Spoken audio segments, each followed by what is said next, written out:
Hello friends, welcome to Universe of Naruto X. If you love Naruto what if stories and anime explanations, don't forget to subscribe to the channel. Now let's begin today's story. Utsuaki Namikaze Naruto opened sleepjid eyes and promptly snapped them back shut. Hanging before him against the endless white was a creature straight out of nightmare. Its golden black eyes framed by a wave of white tresses bleached of all color, deathly white from which two horns of Searsum peaked.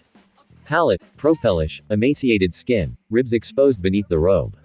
A dagger clenched firmly between its jagged teeth, its lips pulled back in a ghastly grin. He wanted to deny it, to refute its existence, but there could be no mistaking it.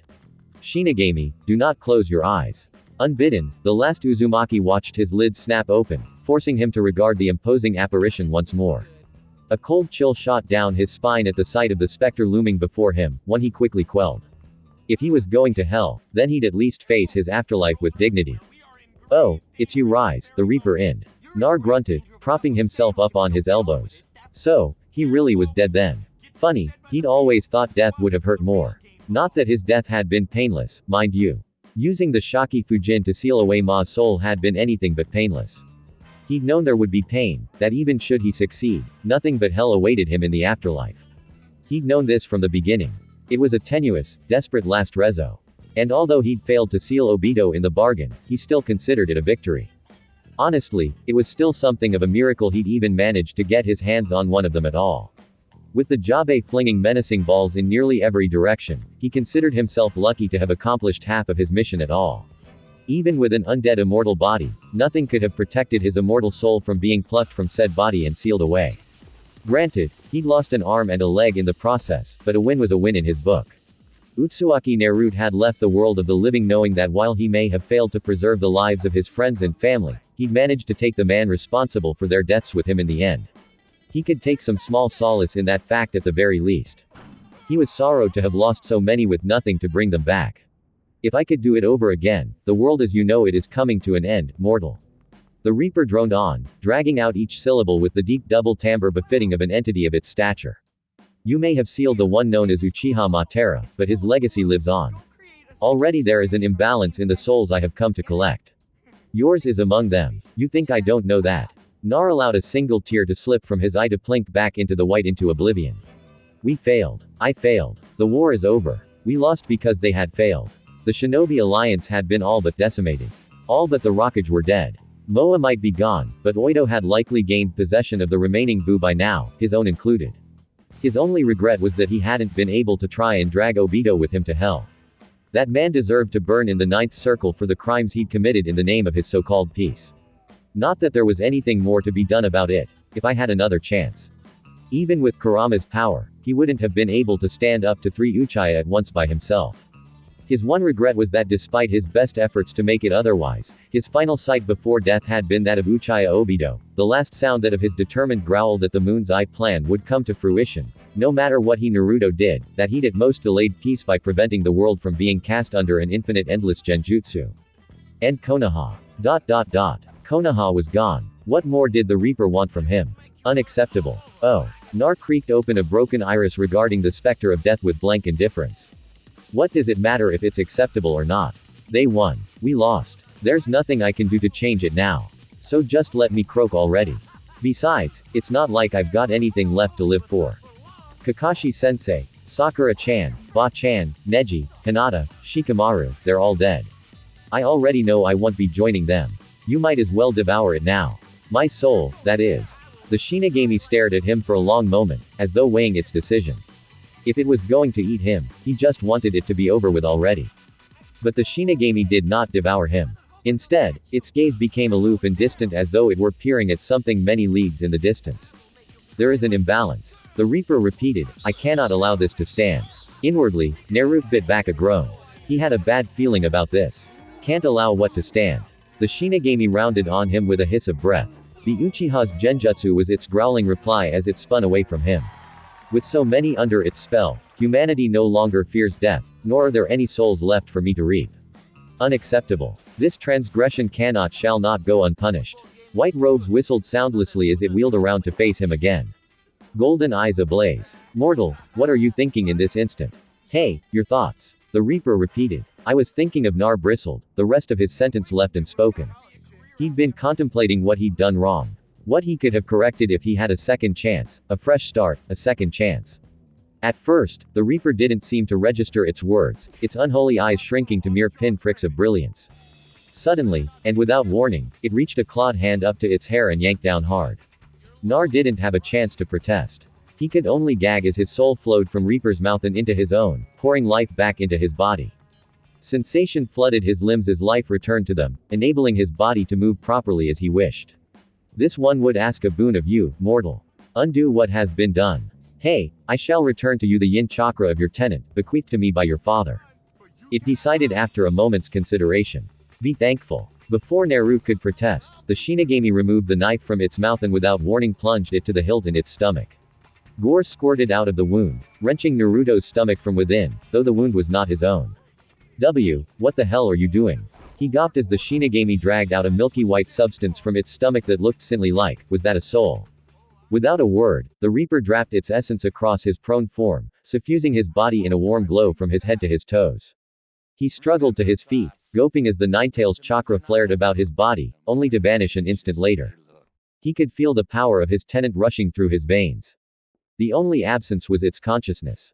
There, the Shinigami took the knife between its teeth once more. Your chakra is restored to you. Use it well and wisely. I don't want it. Oh, like an iron trap. The Shinigami's gaze locked onto the shinobi's own.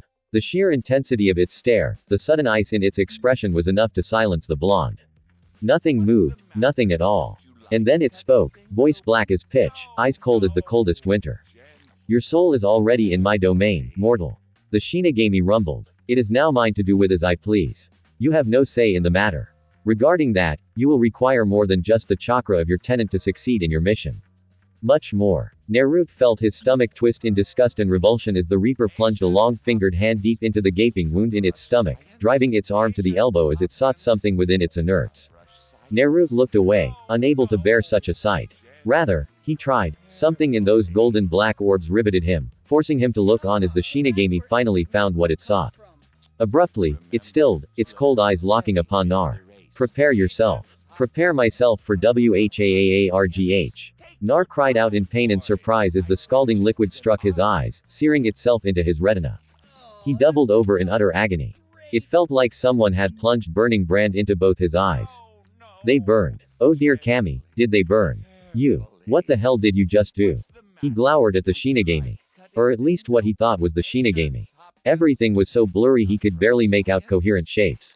The Reaper laughed. It was a deep throaty sound. Behold yourself and the blessing I have given you, Nar. It paused contemplating. Or perhaps I should call you Nar. The Reaper beckoned, indicating the reflective surface that served as the ground at their feet. Nar followed its direction and balked alarmed to find a stranger staring back at him. His blue eyes were gone, darkened to almost charcoal, his hair having faded to black as well. His skin was a tad paler than he remembered it being, having lost most of the luster it had gained over the years. It was still his face, whiskers and all, but even as he looked on those faded, diminished in the wake of this strange transformation. He scarcely recognized himself. His visage was still his own somehow, only not. Thankfully, the voice that emerged was still his own. If that had changed, he would have lost his mind. What have you done? The Shinigami offered a rictus of a grin. Consider it proof of my trust in you. I look like Uchiha. That was my intent. The godlike entity replied, your existence is Uzumaki. Naruto will pose a hindrance to the task I have assigned you. Thus, you are Uchiha. Oi. Naruto hissed out in a fierce whisper. Cut the crap. I don't give two shish iits if you're the Reaper or not. Don't go changing people's faces without asking. Yo, I don't want this and I sure as hell don't want these damned eyes. Mo's eyes. Now change me back right now. Or the Reaper met his eye with a flat stare and licked its lips. If you'd rather I consume your soul here and now, then by all means, I shall do so. Naruto blanched, his resolve wilting in the face of this threat. While it was true he'd accepted his demise, he wasn't all that eager to enter into the belly of the beast.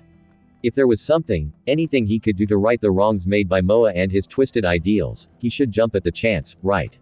But he was tired. Oh, so very tired. Tired of fighting. And if the Shinigami really was about to return him to the land of the living, it would be his one chance, his only chance, a chance to make things right. A chant from the land of the dead. You will act in misstead. The apparition continued on unheeded, but on one condition, you must undo the damage that has been done. Right the wrongs of the past. Correct the mistakes of the old generation for the sake of the young. I will give you as much time as needed. But know this, if you fail your assigned task, you will suffer the consequences of your actions. Should you falter, your deeds will be known to me. Should you hesitate, I will come for you. Should you perish before completing your assigned task, I will devour you, trapping your soul in my stomach until the end of time. This is our pact. This is our contract. But we have tarried in limbo too long. There is work to be done, and you are the one who must do it. Don't I get any say in this? Nar groaned. None. The Reaper growled. Now be off with you. Now wait, just a damned men. Yunar blinked and the white was gone. In its place hung a full moon, peeking out beyond the rim of the clouds, gazing upon a sea of trees below. Falling, falling, he snarled in surprise, flinging a hand out to snare the nearest branch in his grasp, his fingers wrapping around the damp pines like an iron vise. Grunting as he struggled to arrest his momentum. The former Jingariki tethered himself to the tree with chakra, sticking to its surface as one would the ground. He hung there for a moment, his senses still reeling from the sudden drop in pressure. Oi, oi, he grumbled to himself. At least drop me on solid ground. Yano. He frowned up at the moon. Evidently, Obito had yet to enact the moon's eye plan. Inwardly, he heaved a sweet sigh of relief. Kami in heaven. There was still time then, time enough to find that prick of an Uchiha and drag him down to hell. Then he would find Sasaki, beat the ever-loving crap out of him, and what have we here? Taking a moment to orient himself, he caught sight of a telltale flicker of movement only a few feet below his perch. Stilling his breath, he waited until they were passed before taking stock of them. 3 grown men and 1 girl with strikingly scarlet hair. She couldn't have been more than 4 years younger than him, placing her near 14 or 15 years of age. He couldn't see their faces as their backs were to him, even so he doubted he would have been able to make them out in the gloom. Still, something struck him as odd. Though the group of shinobi encircled her, suggesting they weren't, in fact, an escort after all, her hands were held behind her back. Why would anyone walk like that? A knot of rope around her wrists merely confirmed his suspicion, as did the hands of the man who held it. Kidnappers. Naruto's mind raged, torn between reluctance and resistance. Did he really have the time to play hero right now? For all he knew, Obito was preparing the moon's eye plan even as he dithered here. Eventually, anger won out. He felt his eyes begin to burn as he watched them creep further and further away, blissfully unaware of his presence. That didn't last long. He descended feet first from the trees, dropping like a wraith toward the head and shoulders of the straggler, the one holding the rope. There was a brief moment of tense silence, the man's knees buckling beneath his sudden and unexpected weight, his fingers falling slack around as he reached up to remove the obstruction. By the time he'd realized his own peril, Naruto's hands had already closed around his mouth and face, muffling his cry of pain as his knees struck the damp earth. The Jingariki felt no pity for his victim. A vis twist of the wrist and he was gone. The life leeching from his eyes before his body could touch the ground. Naruto bolted upwards from the corpse and lunged forward, hoping to take the remaining shinobi by surprise. And for a moment, it seemed that he would. Both men still had their backs to him. They were yet unaware of the sudden demise of their compatriate, ignorant that their captive had slowed her pace to a near crawl behind them. Nar dared to hope he might yet escape from this scuffle unscathed and continue on his way. His hope shattered as a small squeak pierced the air. Both men rounded as one, a brace of shuriken flying from their fingertips in the time it took a lesser man to blink. Thankfully, Nar was not a lesser man. In the time it took the girl to squeak in surprise, he'd already dropped flat to the road, the deadly throwing stars now whistled harmlessly over his head. As the last of the lethal projectiles whisked themselves by, he was already in motion, lunging into the moonlight, throwing himself between the men and their captive before they could even comprehend his presence. Beneath the light of the moon, he was finally afforded a clear picture of her captors, and they him. Their faces weren't even remotely worth mentioning, although they did stiffen as he stood to his full height. Oi oi, the hell do you guys think you're doing? Naruto growled, recognizing their Hishiatas belonged to Kumogik. Doesn't your Rockage have better things to do than kidnap little girls? We're in the middle of a war for Crisix. He bowed as the 2 remaining Cloud Shinobi exchanged a glance, took one look at him, then at his Hishi-8, and drew their kunai. And one of them exclaimed, "Hey, I'm Naden." "Kill him," cried the other. A muscle jumped in the blonde's jaw. "Try me, Gua." The last of her abductors toppled backwards, gurgling as he clutched at his now broken windpipe with both hands. Nar contemplated him a moment longer, savoring his stricken expression before a roundhouse kick smashed into his now unprotected stomach. A third and final blow put him out of commission altogether, sending his body careening through the undergrowth. Nar watched him fall and had to visibly bite back a laugh at the ease with which he dispatched his opponents. And to think they called themselves shinobi. Their movements were slow and predictable, it was almost laughable. No, it was laughable. He needn't have killed those two. But with those injuries, they wouldn't be waking up for a good long while. A soft whimper abruptly reminded him of his place. Yuya. Nar rounded on the voice with an exasperated hiss. His eyes widened and stopped. The red-headed girl was looking up at him with something akin to shock. Or perhaps it was awe. He couldn't be certain of it in the dim light. He was, however, certain that she was looking at him. Oi, I'm not. He frowned down at her, the words dying on his lips as he caught a glimpse of himself in a nearby puddle. Sinister scarlet orbs stared back at him, ringed by a single tomo in each iris. Sharing, Nar bristled at the sight of the cruel crimson eyes, unable to accept that they belonged to him, to the sinister visage staring back at him. So, it wasn't a dream after all. The Shinigami really had with his DNA. Apparently, that angry outburst earlier had been enough to unlock the vaulted eyes of the clan. Not his clan. Not. Nar refused to think of himself as one of those stick-up-their-ass Avengers. Even with his newfound powers and appearance going hand in hand. Damn you to hell, Shinigami. He contemplated the quivering kunoichi. She had to be at least a genin for what felt like an eternity. Clearly judging by her Hishi 8, she was from Konoha. But why would Kumo try to kidnap someone so suddenly? There was a war on for the love of Kami. What possible purpose could the kidnapping of a single soul serve? Ah, hell. He had to at least try and get her back to Konoha. She didn't look to be in any real shape to make it back on her own anyway. Hey, you alright? He asked. She continued to stare at him. Her mouth agape. Nar took a deep breath and closed his eyes. When next they opened, he saw no hint of the copy wheel in them. Hello, anyone home? Cowling, he waved a hand before her face, eliciting a slow series of blinks. Doubtless, she was still in shock over her recent release. How did you find me? She asked softly. She speaks. Nar couldn't help but chuckle to himself. As to how I found you, well, I guess you could thank your hair. He didn't feel like explaining to her how he had literally fallen out of the sky. Still, there was something oddly familiar about this girl. But what was it? The eyes. Her hair. He couldn't quite place his finger on it. Inexplicably, the girl flushed. You followed me because of my hair. Not just because of your hair. Nar tried and failed to keep the grin from his face as he poked at her. Appreciate because you're a comrade. You know what they say. Those who break the rules are scum, but those who abandon their comrades are even worse than scum. As he looked on, her cheeks continued to darken as though heated by a furnace from within. Why was she blushing? Shrugging, Naruto stooped to untie her, slicing through the knot binding her wrists with a simple slice of a canny. The girl mumbled her thanks and rubbed at her wrists, still refusing to look him in the eye. Strange. She refused to look at him even after he'd saved her. It hardly looked as though she'd be walking back to the village either. Seeing no other way, he reached down and smoothly swept the genin off her feet as easily as a groom would his blushing bride. That got a reaction out of her. The kunoichi sputtered in surprise, her face flaring a shade brighter than even her silky scarlet hair. Hey wait a minute, she cried. What are you doing? Isn't it obvious? Nar couldn't believe her gall here. He was trying to help her, and still she was being indignant. You can't walk, so I'm carrying you. The girl grew still at this, her large eyes growing larger still. It was as if she were truly looking at him for the first time. What's your name? Uianaro, he instinctively ammoned, cursing himself for using that cursed clan name. And just who the might you be, chibi? The girl puffed out her cheeks in defiance. I'm not a chibi. My name is Yusuzuki Kusha. Databane. Nar dropped her like a hot potato. He felt color drain from his face. Felt a cold sweat break out across his broken and battered body. Before his mind shut down, he understood two things. First and foremost, this little girl was beyond any shadow of a doubt his mother. Second, apparently when the Shinigami had tasked him to right the wrongs of the past, he'd been speaking literally as well as figuratively because this little girl was his mother and she was wearing a konoichi and he had the succinct feeling he wasn't in his own time anymore.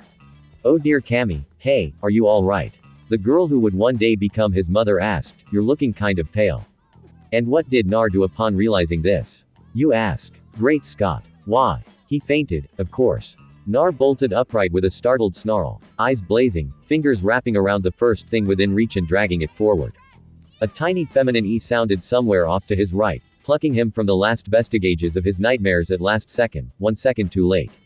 He found himself face to face with a young Uzumaki Kusha, her visage hanging perilously close to his own. Her cheeks were an incredibly bright shade of sweet scarlet, probably because she was sitting in his lap. Her nose was brushing against his, lips dangling mere centimeters away. Oh, underscore, memories came flooding back, reminding him just why he'd been out cold in the first place. He had fainted. Fainted because he'd realized the awful truth of the Reaper's words. Righting the wrongs of the old generation for the sake of the new hadn't been a mere metaphor. They had been literal. At first, he failed to understand what he had to gain by going this far back in time. Then reality hit. He could fix everything. He wouldn't lose his friends or his family, nor his parents to Obito. That's right. He would find Oito. And wait, had Obito even been born yet? Nar bristled at his mother's words. He'd learned enough about his youth to expect a painful blow in recompense for his tirati. But none came. To his infinite disbelief, she turned her head aside, her eyelids drooping slightly shut in what might have been embarrassment. Or, wait just a damn minute. She wasn't expecting him to, "Oh, why you're hurting me," she whispered. Ooh. Nar forced himself to relax his grip, his teeth sinking into his lower lip until he tasted blood. That was close. Too close. Way too close. He'd nearly kissed his own mother. Although looking at her now, it was hard to think of her as such difficult to reconcile this blushing vixen only just entering into adolescence with the woman he'd met inside his seal. Did she already have Kurama sealed inside her? He wondered if so, did the old fox retain any memory of him? Or had his mind been wiped clean so much like everyone else? He ruthlessly resisted the urge to inquire about his former tenant. He knew from experience just how bitter the life of a Jinchuriki could be. Hey, Nar glanced down at his mother, mildly alarmed to find her still chewing on her lower lip, squirming restlessly in his lap. Just how long do you intend to hold onto me like this? Once more, he silently suppressed the urge to panic. Although he had loosened his grip on Kusha's hand, he still hadn't let go of her waist just yet. Well, damn. Naruto forced himself to retract his arm, allowing the kunoichi to skitter backwards and out of arm's reach. Sorry, he muttered, determined to distract himself. The Uzumaki turned to Chia hazarded a glance at their surroundings. Taking in the small clearing they had apparently made camp in, the warmth afforded by the small fire burning behind served as their sole source of their illumination, thrusting their shadows against one another at odd angles. As he looked on, the flames flickered and grew dim. They couldn't have that now, could they? Drawing a deep breath in his lungs, he molded some chakra in his stomach, forming a single seal with his left hand. Kusha's gaze flicked toward him as he did so. Kaden, without another word, he exhaled, expelling a thin stream of flames into the flickering blaze. Burgeoned by the fire, it leapt to life, brightening their surroundings considerable, a marked improvement on the dim lights offered earlier. When he returned his attention to the clearing, he found the kunoichi staring at him. Arigato, Kusha whispered, wringing her hands together. Naruto titled his head to the side. The universal way to go, ha. But the kunoichi only flushed ever darker. Ha, Mo, she exclaimed, her face flushed with anger. I'm trying to thank you for saving me back there, Dadabang. Well, excuse me, Dad Bio. Nar couldn't help himself. The words alongside his verbal tick fled from his lips before he could stop them. Kind of hard to tell when you're shouting at me. Yano. At these words, Kusha stiffened, her eyes bulging so large, her son was certain they'd fall right out of her pretty little head. Crap. Naruto's mind scrambled for an explanation, desperate to explain his verbal tick before his mother had a chance to put two and two together. Oi, it was so ridiculous that Kusha could not hold back her laugh. When was the last time she had laughed? Certainly not since she'd come to Konoha. Not since she'd become a genin. For a moment, Naruto looked at her like she was nuts. But when he realized she was laughing at his comment and not at him, he grinned. Inwardly, he was taken aback. He'd been expecting confusion, not laughter. Ha. Kusha covered her mouth as she snickered, fighting back another fit of giggles. I thought I was the only who did that. Never thought I'd hear it from Anuchia. Despite himself, the former blonde sweat dropped at the girl fro one day become his moth. Was she really going to accept such an implausible answer based solely on her own observations? Ah, well, he shrugged to himself. Might as well play along. Well, I'm not like most. Yeah, I noticed. Kusha beamed, a bright smile lighting up the features of her face. For starters, you don't have a gigantic stick up your. Nar tried his best not to laugh. He really truly did. But the moment his mother mentioned the words stick and ass, it was all he could do to contain himself. He'd chosen those very same words years before in his youth to describe the antisocial tendencies of a certain Avenger. For his own mother to throw them back in his face was simply too much for him to bear. He snickered, flaring anew in response to the sudden emotional outbursts. He half expected Kusha to flinch at the sight of them. The redhead didn't so much as bat an eyelash. Why are you laughing? She asked. Because it's true, Naruto gapad, momentarily forgetting himself in his good humor. The Uchiha do have a stick up there. His mother looked at him like he was crazy. Hell, she probably thought he was. Hey, that's your own clan you're talking about there, TTE Bane. Yeah. Naruto's laughter stilled in his throat as he caught sight of himself in a nearby puddle. Gazing upon his reflection with intent, he cut an imposing figure in his Junin uniform. Although he still loved the color orange, the war had been particularly unkind to his old jumpsuit, forcing him to give it up long ago. Before he'd lost everything, he pushed a hand through the shaggy raven mess that was once his blonde hair, idly marveling at the man who stared back at him. Having been promoted to Jonin shortly before the job, he laid waste to what remained of Konoha. He'd garnered a considerable repertoire of enjutsu, in addition to his already countless odd variations of the Risijin and Rienshuriken. Looking at himself now, he couldn't help but wonder, would he still be able to use them? Would his contract with the Toads exist in this time? Would he be able to use Senjutsu Horizon? His reflection offered a nervous smile in recompense for his temerity. But it was his pair of blazing bloodline orbs that riveted him. Instead of a single mark in the sharing, as he'd seen before, a pair of twin Tamo circled angrily in each of his eyes, spinning with such speed they seemed little more than a black blur. He quelled them with an effort, but calming his troubled mind, did not prove nearly so simple. What the hell was going on here? He was certain there had been only one Tamo the last time he had looked, now there were two. Granted, he knew precious little when it came to the vaulted eyes of the Uchiha clan. What he did know came from mostly second-hand knowledge and Kakashi-sensei. For a sharing to simply gain another Tomo without cause was unheard of. Then Naruto remembered to whom these eyes belonged and suddenly everything made sense. Mater's eyes were evolving on their own. They had to be. There could be no other explanation. A sudden thought chilled him to the bone. If they were indeed evolving of their own accord, would they become the dread Manekyo Sharingan on their own? Once if he gained that, it was only a matter of time until he became blind. And thanks to his situation, he lacked a sibling or parent to swap eyes with. Naro-san, the former blonde blinked, jostled from his reverie by Kusha's concerned expression. Nar, he replied. Just Nar will do. His mother flushed. Then Nar, may I ask you a question? Shoot. How old are you if you don't mind me asking? Nar nearly fell over. 17, he answered, yielding his true age without thinking. I'll be 18 in a couple of months. Assuming I don't get myself killed before then, he added to himself. My turn. He peered at her a moment, his eyes intent. Let me guess. 13-15, Kusha shot back. My birthday was last week. Nar managed a weak laugh. Happy belated birthday. Her anger seemed to abate a bit at that, her gaze softening as she looked upon him. Quote. What? It's just Kusha fidget. You're one of the first to wish me a happy birthday since I came to Konoha. Ha. Nar tilted his head aside, struggling to remember what little he did know about his mother. You've got to be kidding me. No one's wished you a happy birthday. Kusha bobbed her head in acknowledgement to his words. It was all Naruto could do not to shout. From what she'd told him of it, her life in Konoha hadn't been particularly pleasant in the beginning. But to think she'd not have her own birthday celebrated just like him. Was this too because of the Kobe? Not since I left UG. No. Well, I'll get you a present when we get back or something. Nar viciously bit back the urge to clamp a hand over his mouth as soon as he spoke. He'd just overplayed his hand. In his desire to cheer his mother up, to banish her melancholy mood, he'd gone and risked making a fool of himself. Probably already had. Kusha stared at him with wide eyes, her expression torn somewhere between delight and disbelief. Eventually, she seemed to settle upon the former, much to Naruto's eternal chagrin. You know what? She decided suddenly. I'm going to hold you to that. Especially since you're only the second Uchiha to be this nice to me.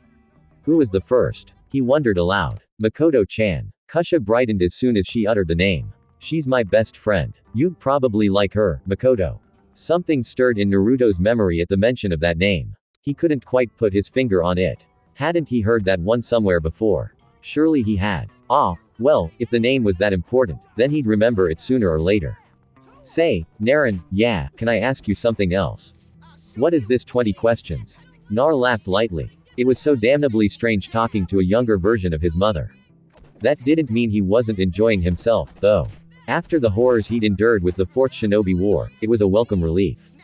Just kick back and relax, Edna, if only for a little while, at her crestfallen expression. However, he waved her on. Promise you won't laugh. I just single-handedly saved you from 3 enemy shinobi. The deadpan was barely concealed. I don't think I'm going to be laughing at you anytime soon. As I recall, you also dropped me. Kusha pointed out scathingly. You also fainted the minute I told you my name. Sorry for that. Nar flushed in embarrassment. He silently swore he would never ever faint again, no matter how embraced or surprised he might be. Anyway, you wanted to ask me Sothik wa tti bane. Kusha leaned backward on her hunches, looking anywhere but at him. But this is just out of Korea City. Nar's sweat dropped. He didn't recall his mother ever being this evasive. Is there supposed to be a question in there? All right. All right. The genin shook her head, her cheek burnished a sweet shade of scarlet. I'm just going to come out and ask. Nar steepled his fingers and laid his chin upon them, doing his best to keep the smile from his face as she struggled to formulate her inquiry, his own embarrassment forgotten. Do you have a girlfriend? On there it was again. This time Nar really did fall over. Of all the things to ask him, she asked that. Groaning, he dragged himself back onto the log, only to find Kusha eyeing him intently, her violet orbs piercing him where he stood. Damn it, though she was easily 2 years his junior, he found he just couldn't bring himself to deny her when it came to questions such as these. He could have lied to her, vehemently denied it, but in the end, he chose the truth of a different sort. And no, he admitted, the words burring in his throat. I don't, not anymore. Another half-truth, he'd led a brief and tenuous relationship with Sakura sometime after the war broke out, one that had begun shortly after Sasake's death and ended far too quickly. Cut brutally short by her death at the hands of Uchiha Obito only a month later. Yet another reason Naruto was looking forward to tracking down that Senaba underscore, in this time and wringing the life out of his lungs. If that made him a murderer, then so be it. He just couldn't bring himself to forgive that underscore, for killing the only girl he'd ever loved. Oh, she must have seen his murderous expression because the inquisitive LL tilt faded from her eyes. I'm sorry, she sputtered. I didn't mean to. No, don't be. Nar shook his head. It happened a long time ago. I'm over it. No, he thought with a pang of regret. He was not over it. Sakura's death still cut him like a knife at times. They could have had something special, something wonderful. That month, brief though it might have been, had been the best month of his life. They had been each other's first. There had been talk of starting a life together, of raising a family when their war was finally over. And then Obito gutted her like a pig. He would never forgive him for that. Never. Nar was normally a peaceful person most of the time he was undertaking this. For that very reason, but for that man, he would make an exception. A very painful exception. Was she special to you? Kusha asked with renewed interest. Now that she knew he wasn't angry with her, she seemed intent to milk him for every little detail. Nar was happy to oblige her. It was always better to focus on the happy times than the dear after all. Yeah. Nar felt a wistful smile tug at his lips. She was what happened to her. She died. Kusha flinched. Nar didn't blame her. Mo, not their baka. That tickles. Even now, he could still hear her laughter. He felt his heart lurch a little bit. Although Sakura had long since passed, the pain of that passing still surprised him sometimes. It was like a punch in the gut. A soft touch on his sleeve drew his attention. Nar blinked in surprise, startled to find Kusha's hand resting on his own. I'm sure she loved you very, very much. Nar bit back a laugh. Ironic that he was the one being consoled here by his own mother. She didn't press him for details and she didn't tell him how sorry she was for his loss. She didn't berate him for pursuing the path of revenge in the first place. Since rescuing her only hours before, she had not even tried to pester him about what his true intentions were, which was more than a little puzzling. She just looked at him with those overlarge violet eyes and held his hand. She was just there supporting him in silence and not asking anything of him. Mystified, Naruto felt like she understood a little of what he was saying. He found himself intertwining their fingers just to see what it felt like. Yeah, he said after Sakura's death, the only time he really came into actual physical contact with other people in the future was when he was fighting them. That had been life with the Fourth Shinobi War. That was the life he'd lived after losing his love. A life full of loneliness and distrust. It was all he'd known for the last year of his existence. Feelings like those didn't fade away overnight. Must have been my smoldering good looks, he muttered to himself, reflecting on his change in appearance. It was difficult to accept he was here, trapped in the past, in a body he barely recognized as his own. Difficult, but not unacceptable, now that he was here, could change things for the better, correct all those mistakes made. Help all those who suffered. But he had to be careful. If he changed too much, if he altered the timeline with impunity, he might wipe out lives that had yet to be born. Although he was still struggling to find a way to go about that. Come on, she rose and tugged on his hand, indicating a pair of sleeping bags she'd laid out near the firelight. You should probably get some sleep, Bane. We're going to have a long walk back to Konoha in the morning. Yeah, he said again. He allowed her to guide him off the log, and they broke their contact as they started walking. Her long crimson swished behind her with each step, drawing his attention. It almost seemed to glow in the firelight, like the color of blood. He thought it was beautiful. He'd always envied not having his mother's pretty crimson hair. It was all he could do, not to reach out and touch it. Just a little. By the way, I think you are. Kusha spun to face him abruptly, traces twirling about her in a curtain of scarlet. Naruto stiffened, his hand frozen in the process of reaching out toward her. Are he asked, handsome? I mean, the Uzumaki turned to chuckle, his spirits restored. He didn't mind accepting a compliment from his mother. Is that so? Kasha beamed at him, and her smile was like sunshine in the warmth of the fire. Let's get some sleep then, shall we? She turned in place. We're pretty far from the border. I think we should be safe here. Her gaze flicked toward the flames in an unspoken question. Nar nodded, stepping past her, eyes narrow with intent. I'll put out the fire. Without even thinking, he flicked through a simple set of seals, drawing chakra into his stomach. Not for the first time was he grateful for expanding his repertoire of jutsu. Sweden. Miserappa. With a brief exhalation, he doused the flames with water, soaking the roaring blaze to its core, allowing his eyes to adjust to the blackness, found that Kusha had already begun to tuck herself into the nearest sleeping bag, the smallest of smiles dancing on her lips. What? Oh, nothing. He could have sworn he heard her whistle in the gloom. It's just that makes three now. Wind, fire, and now water. Naruto allowed himself to arch an eyebrow, so Kusha had seen him use that wind jutsu during his earlier scuffle with her two captors. Just how chakra natures do you have? Well, I'm a very skilled shinobi. A flicker of motion in his periphals brutally derailed his words and the train of thought, shattering his good mood like so much glass. Naruto frowned, his gaze shifting from Kusha, sliding across the clearing, tracking with the movement. There, lingering just beyond the light of the fire. A shadow, but not just any shadow. Human crouched low and toward the brush, obviously intent on remaining hidden. A shinobi Nar gave no outward sign that anything was wrong. He merely kept his gaze trained on Kusha, all the while eerily aware of their soon-to-be attacker closing in behind them. It was only when he caught sight of the telltale flash of a kumogashi that he permitted himself a soft snarl. Nar. Kusha said his name, but she may as well have whispered to him for all the good it did. His mind was already working, trying to figure out where he'd gone wrong. He cursed himself for not realizing it sooner. Shinobi always operated in a four-man cell. Always. He'd taken out 3 of them guarding Kosa, which meant the 4th had likely been on Rakan at the time. Well, if he thought he'd get him with his guard down, he would be sorely disappointed. Slowly, the man pulled what looked like a giant shuriken from his back, committing a few precious seconds to drawing the Ungai Nanli weapon. A slow smile plucked at the corners of Naruto's mouth. He'd been waiting for just that opportunity.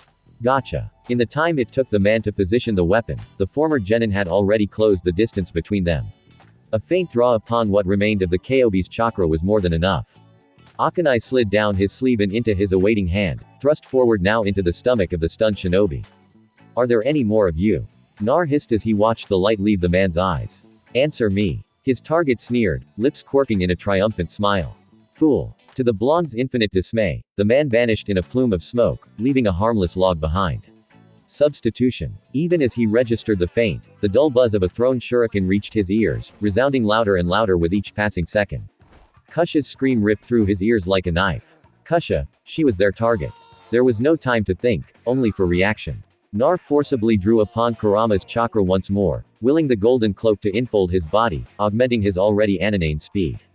He surged backwards from whence he came, shearing through entire branches in his haste, uncaring as they toured and slashed at his face. Please let me be in time. Try as she might, Yusuzuki Kusha couldn't bring herself to understand what just happened. 1 minute she'd been chatting amicably with Nar. She found she quite liked the Uchiha. He was smooth and easygoing, a good talker, nothing like the rest of his clan. He'd single-handedly saved her from being taken to Kumo, where death or torture, or worse, awaited her. That alone spoke volumes for his character. She still couldn't see why he'd fainted after she told him her name. But even that had become a fleeting thought once he'd opened up to her, and she maybe sort of found him so attractive. The next thing she knew, her savior narrowed his eyes in consternation, spat a foul oath beneath his breath, and darted into the black of the woods. At first, Kusha had thought she'd upset him. Then she heard it, the distinctive whump of a substitution technique. Her blood turned to ice in her veins. An attack, but they were supposed to be safe here. The droning buzz of a massive shuriken filled her ears, shattering that misconception. Kusha yelped and staggered backwards, sparing herself a swift end. A warm ribbon of pain slashed across her shoulder as the deadly missile whirled past, leaving her stunned and shaken. Someone was screaming at her, but she couldn't hear them. Her ears still ringing from her close call. Kasha. Naruto's voice rang out from behind her flank. The fear and desperation in his words piercing her deafness, rooting her in place down. Kusha had only the time to blink as a golden blur cut across her V-zone, knocked her to the ground in an instant and hurling itself atop her. And not a moment too soon, the Uzumaki turned Uchiha grunted in surprise as something sharp slashed through his jumpsuit and bit into his lower back. The unfamiliar edge of a massive shuriken burrowing into his flesh, nearly causing his arms to buckle, threatening to throw him forward and onto her altogether. A thin line of blood leaked between his lips, spattering onto Kusha's cheek. She gpped at him, violet eyes wide, mouth frozen in an open oval. The words hitched in her throat, refusing to come, no matter how much she might want them to. "Wei," she whispered. Naruto opened his mouth to speak. All that emerged was blood. "Bakauru," he hissed through clenched teeth. "You act like cough. I needed a reason to save ya." His lips quirked in a pained smile. "After all, are the same as me when he bit off the word, lost my parents. No one ever complimented or recognized me. Being the bad student I was, I screwed up a lot during class on purpose because I wanted to get everyone's attention. It didn't matter if they laughed at me or cursed me. I couldn't get anyone's attention when I tried, so I acted like an idiot. It was like I was an outsider. You know how that feels, right?" She did know how that felt. For the longest time, she thought herself alone. Makoto was one of her only friends. Even so, she was off on missions and couldn't be there for her when she needed her the most. Like now, for instance, now as she lay there, helpless to do anything but watch bitter tears well in his eyes. "It was tough, right, Kusha?" he asked. "You were lonely, right? I'm sorry. You shouldn't have to feel that way. I'll try to do so about that this time around." Kasha's heart nearly leapt into her throat as he slumped forward, falling atop her, collapsing into her arms like so much dead weight. She wanted to weep as his eyes slid shut. Had he just died in her arms? No, he couldn't die. Not here. Not now. No. Kasha gasped in surprise as her eyes snapped scarlet and slitted, a soundless sob exploding from the back of her throat. She knew Kobe was taking advantage of her emotionally unbalanced state, using this chance, this underscore, in her armor to take control. Even so, she couldn't bring herself to stop him. Couldn't, as her hair stood on end, the crimson cloak creeping across her body, sheathing her like a second skin. Hate. She couldn't think of anything else. She hated fate, loathed it, despised it for giving her someone special, someone she could talk to, and then just as swiftly wrenching them away in the blink of an eye. No. A red haze draped itself over Kusha's vision, blinding her to all else. She felt the boiling chakra roil around her, twitching in anticipation of slaughter to be had. There, out of the corner of her eye, she saw him, the one who killed Nar. "Murderer," she snarled at him, and he gawped back at her, his mouth forming an open oval of outright disbelief. He took a small, staggering step backward. That was all he managed before she pounced, shrieking like a banshee. Chains of chakra, her one true talon burst from her back, coiling forward even as she descended upon the Kumo Nin, a specter of death and destruction. Somehow the man managed to draw his sword before she fell upon him, shrieking and spitting and slashing. It would do him little good.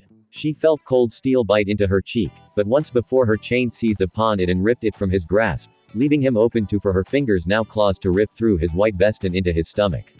"Monster," the man rasped. "Shut the up," she screamed, baring her fangs in a sealent snarl. "I'll kill you, Tte. Her chakra chains hit him squarely in the chest and slammed him back into a tree. He didn't scream, didn't cry out, but his mouth formed a tight grimace and his eyes looked up at her, pleading. "Mercy," they seemed to say, "please don't kill me."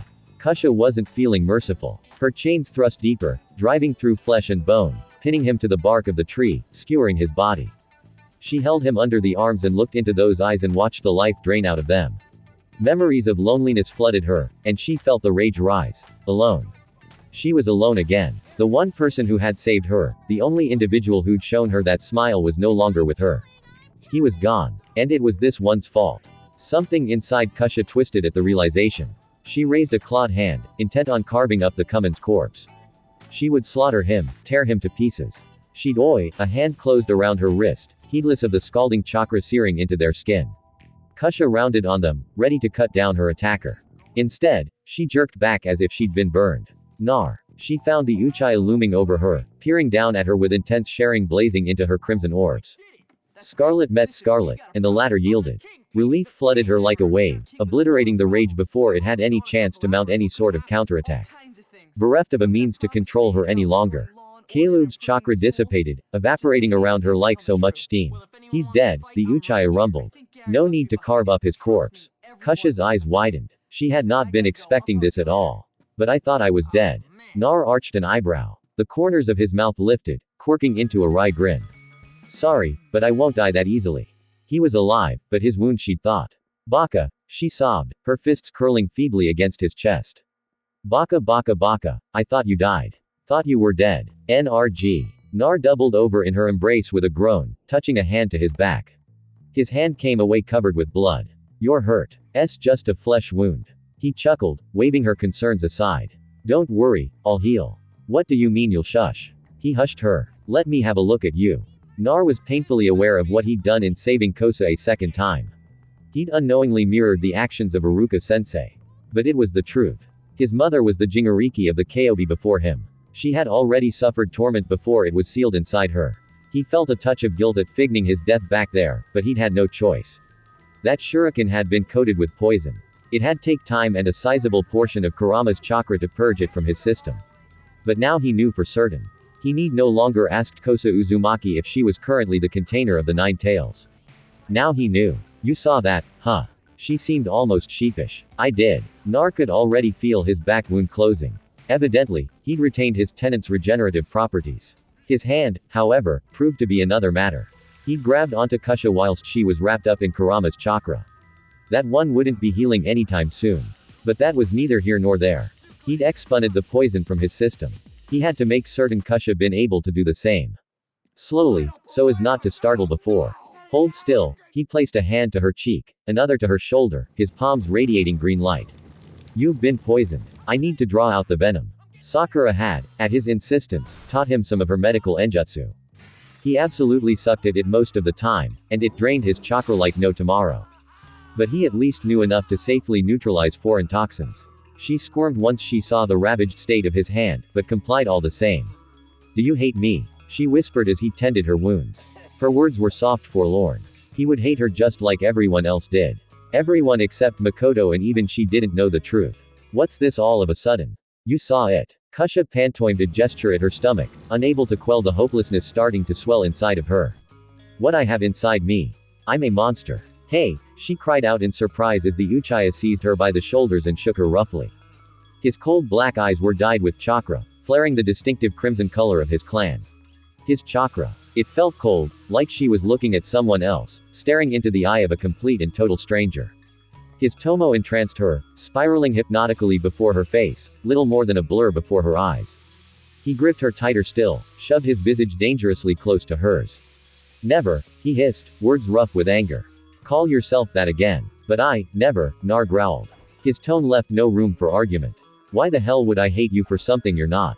At his words, Kasha felt herself begin to break. All the barriers she'd built in her mind come crashing down around her ears. When the tears came, she couldn't stop them. This was all too much. Too much to hope for, let alone dream. In the span of only a few hours, her life had gone from a lonely little existence to this. This she hadn't expected anyone to look for her to begin with, let alone rescue her. And all because of her hated crimson hair. Arigato, she whispered, hugging him tightly, burying her face in his chest in a vain effort to hide away her tears. Thank you so much, Naruto. She felt the tension ease from his shoulders as she held him, felt him relax, albeit marginally, into her arms. His heart thudded warmly against her ear. A soft, reassuring rhythm that promised her all would be alright. A sudden swirl of leaves broke that promise. Kusha felt words leave her as a young man of roughly 15 years or so emerged from a body flicker. His shaggy blonde hair framed cold blue eyes, eyes that told the world he'd come here been expecting a fight. She felt her heart lurch at the realization. Minato had been following her, too. He'd come to save her, but he hadn't been expecting someone to beat him to the punch. To her, she watched the emotions flicker over his face. Confusion, suspicion, sadness, and anger. It was gone too quickly for her to tell. Kusha, he paused as his eyes fell upon Nar in her close proximity to him. His face fell. Ah, it seems I'm interrupting something. I can always come back later if you'd like. Minato, she sputtered in surprise, scrambling to her feet. When did you? Nar scrubbed his hand against bloodshot eyes, silently fighting the urge to simply pass out. Because this had to be a dream, it must have been a dream. He had to forcefully slow his hammering heart.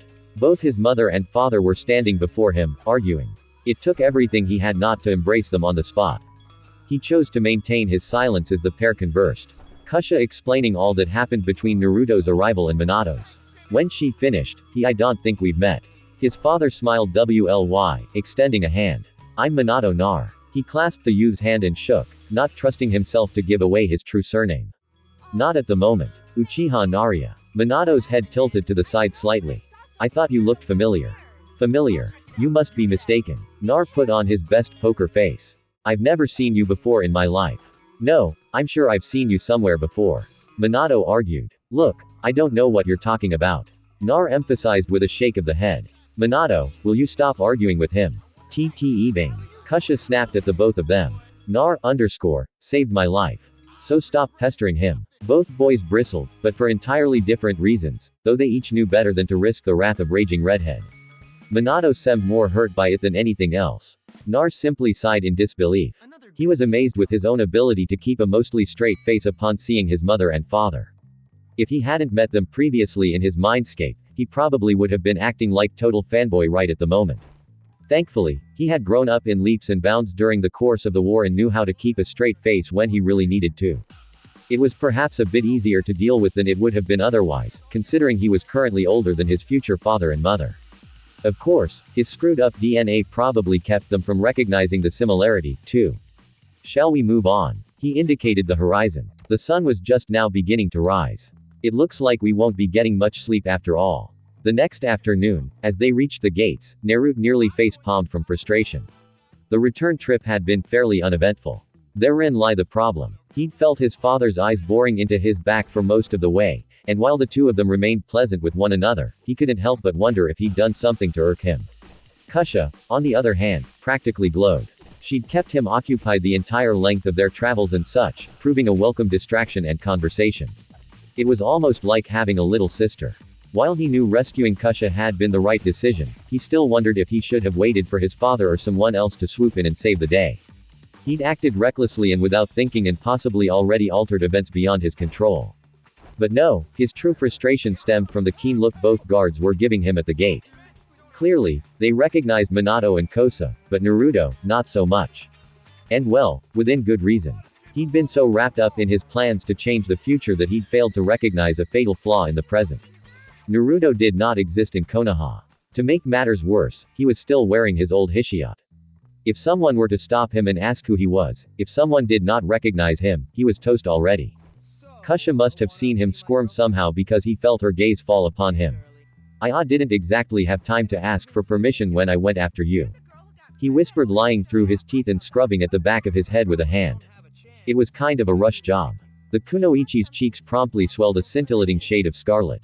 She stiffened her posture and flicked her eyes toward Nar. She blinked. Aha, if you keep saying things like that, I'm going to fall for you. Did you say something? And nothing. Kusha spluttered. Nothing at all. You there. The Anbu inclined its head curtly before him. Lord Hokage wishes to speak with you regarding your retrieval of Uzumaki Kasha. Also, Makoto-sama wishes me to inform you. She awaits your arrival at the earliest convenience. You are to come with us. Without another word, they turned and encircled him. Kusha searched for her rescuer's eyes, but they stared fixably at the ground before them like cold sharp onks. She felt her chest twist uncomfortably at the sight. Whatever the Anbu had said must have badly rattled Makoto-sama. Naruto's first instinct was to decry the words to deny that he was an Uchiha. His second was to ask just who this Makoto person was and what she wanted with him. His third and final decision was to take a deep breath and clear his mind. Compose himself and above all remain calm. Hopefully, his presence in the past hadn't changed too much already. And there you have it. Nar finally sets foot in the village. However, the question remains, will he receive a warm welcome from the Uchiha or a cold one? To be honest, originally I wanted T2 to go a different route with this to have everyone in the village remember Naruto is an Uchiha, someone whom we know he is not. Then I realized that just wouldn't do at all. Naruto wants to be seen as himself, not someone he isn't. Pairing is still up in the air, but Makoto is most likely going to be involved. Although I will gladly take any other recommendations that are offered. Kusha is falling for him, but the question does remain, will Nar ever reciprocate her feelings? I'm leaning toward yes in time. I may even include Tsunade, seeing as how the age gap has shrunk to almost nothing now. So, in the immortal words of Atlas Review, would you kindly and enjoy the preview? It's a long, albeit disjointed one, consider it proof I fully intend to continue this story. Preview. Well, hello there, handsome. Nar opened his eyes and turned in the direction where the voice had come from, only to come face to face with possibly the most gorgeous girl he'd ever seen. He found himself peering into the cold black eyes of another Uchiha. A live beauty with long lustrous black hair and a body that despite being clad in Konohagakure fatigues would have made even Tsunade Ba-chan green with envy. She smiled warmly and she strode to meet him, claiming the seat opposite him on the bar without so much as an invitation. There was a cool aloof air about her, as though she existed solely to strike fear into the heart of others. He could appreciate that in a woman. Have we met? Nar failed to bite back that inquiry before it could leave his lips. While he didn't know her, from her gaze, it was obvious the woman knew him. No, we haven't. The kunoichi replied, but I'm sure Kusha's told you all about me. I'm Makoto. Pity. She shrugged her shoulders. Father won't like that, but thanks for whatever it's worth. Naruto almost barked out a laugh before he realized the repercussions of his actions. Instead of Minato saving his mother this time around, he'd been the one to do it. His actions weren't helping his case any. He had to calm down and think things through rationally from here on out. The slightest action could have unto all repercussions in the future. Makoto, a male voice exclaimed, what are you doing? The smile shattered on Makoto's face like so much glass. Before Naruto could protest, she looped an arm in his and drew dangerously close to him, bosom pressing into his arm. While he himself was sorely no stranger to intimacy, he still felt a flush rise in his cheeks as she did this to him. He was, after all, only human at her. Play along. She hissed in his ear mere moments before a stern-looking man appeared via Shuin. What is the meaning of this, Makoto? He demanded. What does it look like I'm doing, Fugaku? She smiled, scooting closer to Nar. I thought I'd introduce myself to our long-lost clansman. Nar nearly dropped his chopsticks. He knew that name. In his youth before the massacre, he'd gotten into enough trouble to learn it well, having often found himself before the man's desk to be brought to the clan's so-called justice for his pranks. Just as he knew this man would someday be the father of Sasaki and Itachi. His left hand twitched with the sudden desire to kill this man after what Sasaki had done. He'd be doing a world of good by ending his father's life. This fool Fugaku scoffed. He's no kin of ours. He just walks in here and claims to be one of us. For all we know, he could be an enemy spy. Snick. He blinked in surprise as a thin red line opened across his cheek. Naruto retraced his hand, having been the one to throw the kinif with deadly accuracy. Care to run that by me again? Kami, I am so sick of him. Makoto groaned the moment he was out of earshot. All he does is prattle on like an idiot. He isn't he? Nar muttered into his drink. Makoto shook her head, raven tresses swaying from side to side. That's not it. I'm the representative of the whole clan. If the clan is in a bad position, I must protect it. I'm an only child and my father isn't getting any younger. So, the job of looking after the clan must be left to me. My father is the supervisor of that job. So, that's probably why he pays so much attention to me. But with conversations between us alone today, when Otis spoke with me, he spoke of you and what you did for Kusha. You were bold, reckless, not a thing like Fugaku. Not even in the slightest. And because of that, I think he's a bit jealous of you, frankly. Nar groaned. Well, isn't that just lovely? Kaden Fugaku snarled. Guakaku no jutsu. Nar balked as the stream of fire gushed toward him. Unbidden, the memory was there, hand signs and all. Nar reeled as a wealth of information flooded his mind. It was as if every jutsu Mater had ever seen, ever mastered, was now his own. And he knew just which one to use. Steeling himself, he drew in a deep breath, kneading the chakra in his stomach, giving it shape and form. If one wanted to extinguish a flame, they need only give rise to an even more powerful inferno by which they might overwhelm and extinguish it. Fugaku must have sensed the sudden movement of chakra because his eyes bulged. That's Kaden. Naruto spat. Goku Mekyaku. Great fire annihilation. He exhaled mightily, expelling all the chakra he'd been stoking in his lungs. Everything will be fine. Everything will be fine. Everything will be fine. Naruto chanted the words like a mantra in his head as he drew nearer and nearer to the Hogue's office. And honor guard in tow. More like an escort. The old man probably didn't want him bolting the first chance he got. Nar didn't blame them. After all, he had shown up with little to no warning, rescued their Jingariki, brought her back to the village, and then marched right in their front door. It certainly didn't help that he was dressed like a leaf shinobi.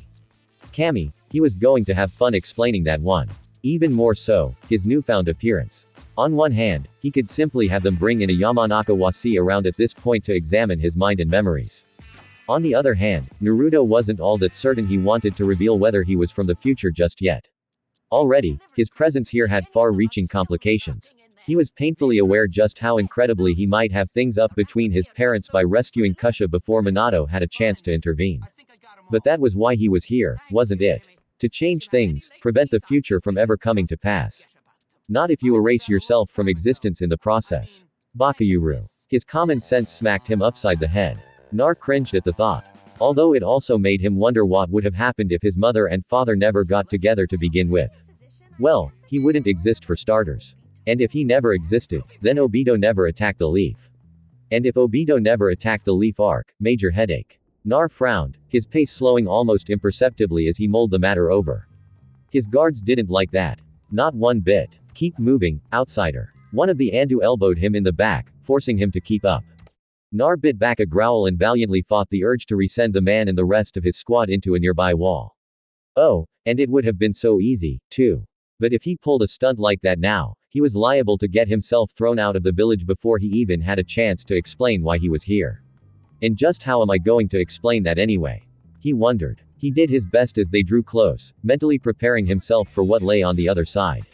No fainting, check. No spazzing out, check. Cold sweat, check. Just as he was about to set foot into the oifs and prepare himself for the lie of a lifetime, and possibly the most epic fail in existence, a cold hand settled upon his shoulder. Hold, mortal. The Uchiha nearly jumped out of his skin because there hovering before him in the black was a face he'd hoped to never ever see again. The Shinigami Nar opened his mouth to voice a reply only to realize the guards around him had ceased moving. Everything had ceased. Time itself had stopped. The colors of the world having faded to a grim black and white. They were alone, frozen here in this moment of time. Thousands of thoughts recalcated in his mind. Countless words sought to leave his lips as those dread eyes peered out at him from within. Makeup grin. In the end, he settled for one. You, the Reaper inclined its head minutely. Well met, my emissary. That brought Naruto up short. Wait, what? He frowned at not just at his newfound title. You still remember me? His reply was met with a frown and a snort. I am the god of death, boy. Did you not think I would leave you unsupervised when the fate of the entire world is at stake? Well, kind of. Snorting, the Shinigami shoot its head. Even then, those eerie eyes never left his, not even for a minute. I thought I ought to inform you of something before you continue on your quest. And before I speak, I should caution you. Do not panic. It paused for a moment, and when it finally spoke, its response was stern, almost stoic in its reply. The you as you know yourself has already ceased to exist. There was a silence when Naruto didn't vanish from existence.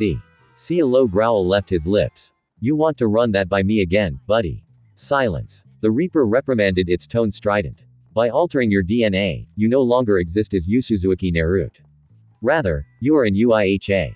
You already know this. What you do not know is thus. All traces of your former self were eradicated the moment I first laid my power upon you in limbo. Nar blanched. He didn't like where this conversation was going.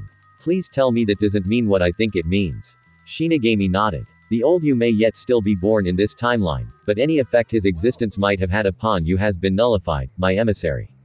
At Naruto's continued silence, the grim sighed. Perhaps I am over-explaining. Allow me to simplify. Say something foul were to befall Uzuki Kusha, that she were to die. Say at the hands of an enemy shinobi. Were that to happen, even were your mother to perish, and those last traces of your old self eradicated. The you, as you now know yourself, would still continue on to exist. Do you understand? He could feel a headache coming on, but the Uzumaki turned nodded anyway. Just what the hell did you do to me? Nar hissed. Not just my face, not just my DNA, but even my destiny. I barely recognize myself anymore. I made a wager against fate. I believe you mortals call it a gamble. The Reaper crolled. Then it was a deep throaty sound. You truly are a unique existence. Your mind and your memories belong to you still. But should another try to pry into those memories? And I suspect the fools of this era soon will, they will see what the you of this time has seen, false memories indistinguishable from a true experience bequeathed to that body you now possess. You may wish to thank me for this gift. But know this, those golden eyes seemed to brighten at that moment, glowing with eerie intent as the death god loomed closer, its breath cold as ice upon his face. You must keep who you truly are a secret. I shuddered to think what might happen if the timeline comes unraveled any more than it already has. Are you sure I can't just kill myself and be done with it? The blonde growled, placing a hand to his now throbbing temple. It's beginning to sound a hell of a lot more simple. You will not. The Shinigami's voice was like a thunderclap in his ears. I have not bargained my very being on this gamble only to have you end your life a second time. All right, Naruto sighed. Loosen up and take a joke, will ya, Reaper? I do not loosen up in my business. It replied, now you are going to be questioned. Interrogated. No, really. His deadpan was already concealed. Silence. Shinigami snapped back. Now listen well. This is what you are going to say. Nar gulped as the Shinigami finished its explanation. That had to be the most uplie ever. You do realize I'm flying by the seat of my pants here, right? I am well aware, the Reaper retorted as the colors of the world began to return, the flow of time moving inexorably ever onward. And I trust you to succeed. Before he could reply, the Shinigami was gone, leaving him alone with his escort. Thankfully, neither seemed to have noticed the little time lapse. One of them shoved him towards the doors a tad too roughly, snickering as the blonde stumbled toward the office. He did his best to push all thoughts of revenge from his mind, refusing to show weakness in the face of these fools. Here goes nothing. Nar tapped softly on the door with his fist and announced his presence. Come in. Tears nearly sprang to his eyes. Upon entering, he found himself staring at a pair of familiar faces lacking the liver spots of old age as well as stark gray hair and another which he immediately recognized and gravitated towards. He would have recognized her anyway, even without the one attire and Hishi ate. Even so, he knew those. Yes, that hair, that bust, just about anywhere. Even so, his jaw nearly dropped to the floor. Ba-chan W, what did you just call me, punk? The young woman, she couldn't be more than 20, maybe 25, bristled angrily at his remark. Nar had just enough time to register the remark before she cannoned forward, fingers clenched into a fist. Less than a day ago, that punch would have hit him. Now his Uchiha blood sang at the sight of her attack, at the sound of battle. She seemed to slow in his peripheral vision as though she were moving underwater. He wasn't quite sure when he moved or how for that matter, only that he did, drifting forwards even as the door shattered to timbers behind his back. Cammy, but she was so slow. Or was he simply faster now? Oi, whatever the case, she proved no match for him. His fingers locked around her wrist in a vice and gave a sharp twist, breaking the bone like a twig. Snick, she gasped in pained surprise, but Naruto was still moving, sweeping her legs out from beneath, forcing her to the floor with a strength he didn't know he had. Even as she tried to struggle, his fingers found her throat. Tsunade froze, eyes bulging. Because this was younger than he remembered her, this was the past after all, but still the future fifth Hokage nonetheless, and he'd just beaten her in unarmed combat. It all happened so swiftly. Realizing his mistake, he swiftly jerked backwards, leaving a baffled goping up at him. My apologies. I tend to react like that when someone attacks me. Sorry about calling you that, too, he continued at the murderous glint in her gaze. Must have mistook you for someone else. He held out a hand for he, and slowly, wearily, she accepted it. I certainly hope so, Tsunade said with eerie calm as she pressed a hand to her broken wrist. Livid honey eyes bored into her future successor. Because whoever you are, if you ever say that to me again. No, Nar waved his hands rapidly and performed a perfunctor bow. It was a mistake. My bad. If you're quite done herring him, Serbi's gravely voice interjected. I'd like to speak with our guest alone. But sensei dismissed, Tsunade looked as though she might say something else, might protest for a final time. But in the end, she resigned herself to a silent retreat, tending to her battered arm as she departed. Nar turned to regard the Hokage as his fellow blonde gave them their silence. He was acting rather strange. Funny, he didn't remember the old man being quite this stern back in the day. The thought brought a frown to his lips. Had he made yet another mistake already? You are Serbi Harazen, right? You would be correct, the Sandame replied, steepling his fingers together. The problem remains, however, that I do not know who you are. Let us begin with what we do know then. His aging face seemed to tense as Naruto looked on, his old eyes turning harsh and stern. First, you retrieved Uzumaki Kusha from enemy forces at great peril to yourself and returned her to this village safe and sound. For this, you have my most sincere gratitude. Second, for some reason or another, you're impersonating a Kona shinobi because I've never seen you before in my life. Third, judging by your appearance and that little stunt you just pulled back there with my student, you are undoubtedly an Uchiha, which also strikes me as strange because, for lack of a better term, you don't seem to have that proverbial stick up your have I missed anything. Nope. Nar had to forcibly sink teeth into his lower lip to keep himself laughing at the last. I think you've just about covered everything and anything. Not quite. Serbi fixed him with a steely gaze. There is still the matter of who you are and what you want. Now, because you've chosen to be courteous to me, I shall extend the same courtesy to you. I will ask you one final time.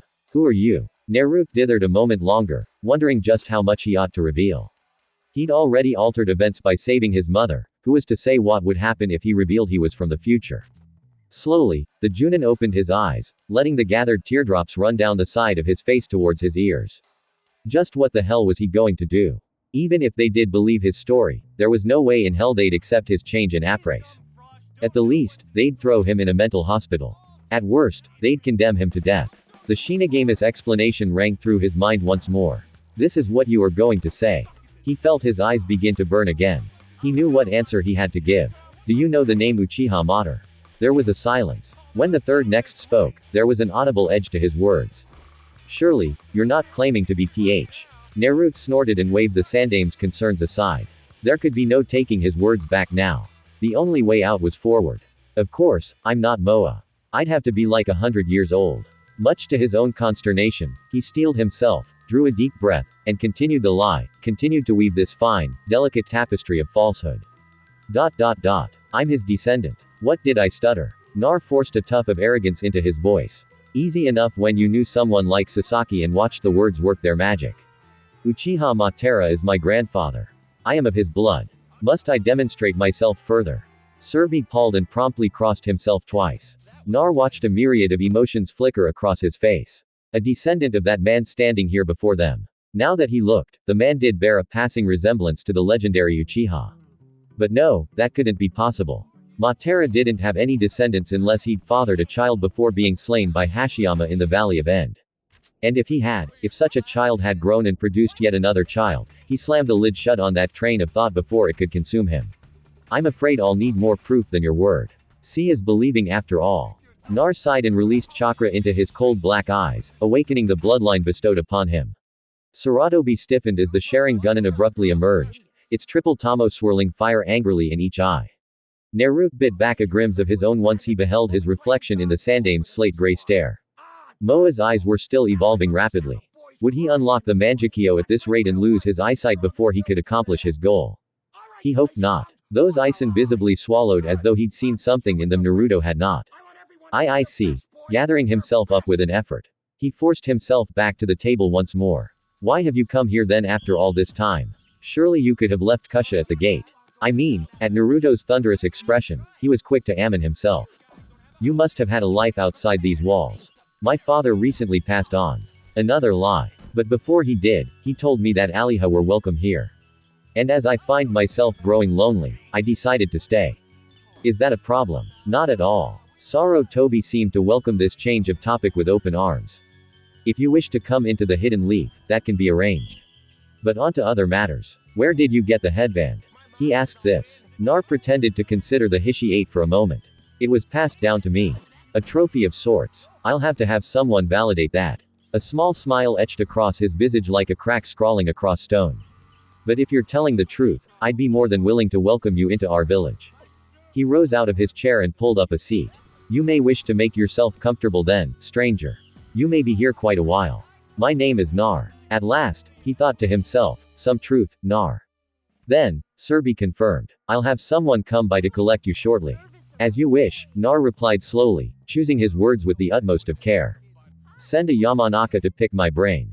I have nothing to hide. Some hours later, Naruto chewed on his bottom lip as he wandered through the streets of Konoha. It had been a long time since he had been able to walk through the village like this, especially since it had first been destroyed back when he was 16. They had done a very good job rebuilding it, but it just hadn't been the same, especially once it was destroyed the second time. Another thing that had slightly unnerved him at first was seeing so many Uchiha. He hadn't gotten around to figuring out how he would prevent the massacre yet, but it would still be years before that would happen at the very least. On the other hand, that made it of utmost importance that he tried to convince the Hokage to get the Uchiha to merge with the village more than they currently were, lest they risked alienating themselves even further in the future. And then there was the matter of Tobi and Uchiha Madara. Not to mention, ouch. Naruto touched a hand to his head and fought to keep from cringing. His head was still throbbing, a side effect of having his memories so thoroughly inspected. As the Shinigami had said, that which was seen were not the memories of Uzumaki Naruto, but Uchiha Nar. Who would have thought the god of death could do such a thing? Not him. It still riled him to be seen as an Uchiha when at least on the inside he remained an Uzumaki. By Kami, this was going to take some getting used to. Humming as he walked along, he got the occasional glance from villagers, some of whom would give him a small nod of acknowledgement and maybe a smile before continuing on their business. Others, many of the Mia, scowled at him, likely due to their inherent suspicion of Uchiha Ma. Now that he'd claimed to be the man's descendant, it was only natural that suspicion be abound. Yet another big difference. Previously, he was either completely ignored or treated like a celebrity, especially after Pain's attack. This right now was a happy, if not nice, medium. I guess I could get used to this. He rubbed at an itch on his arm, not used to having them sheathed in long sleeves like they currently were.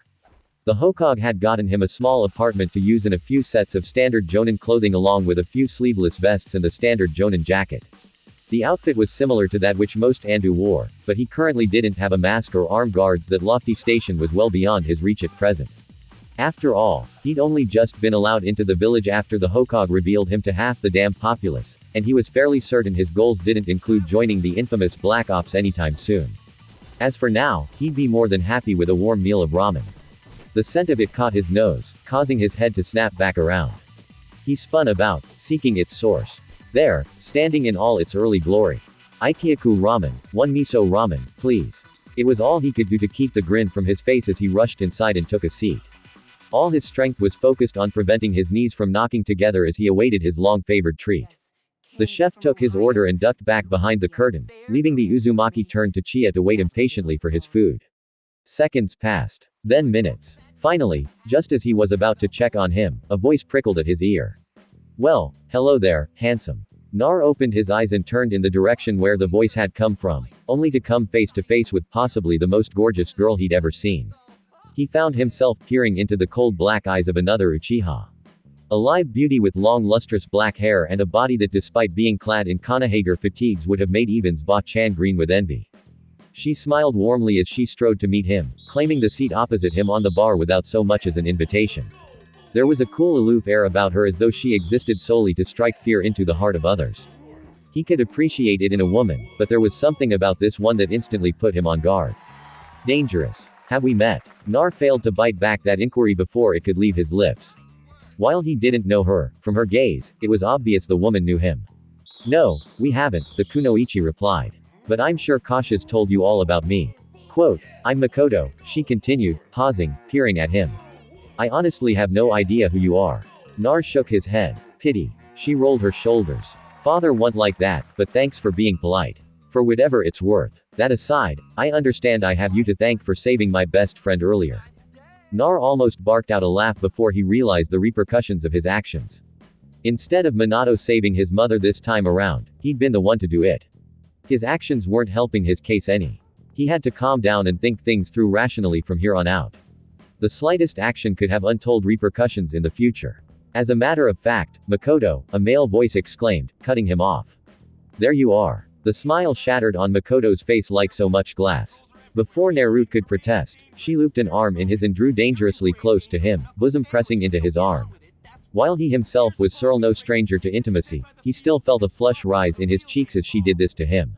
He was after all only human and those pressing against him. Play along. She hissed in his ear mere moments before a stern L-looking man appeared via Chizan.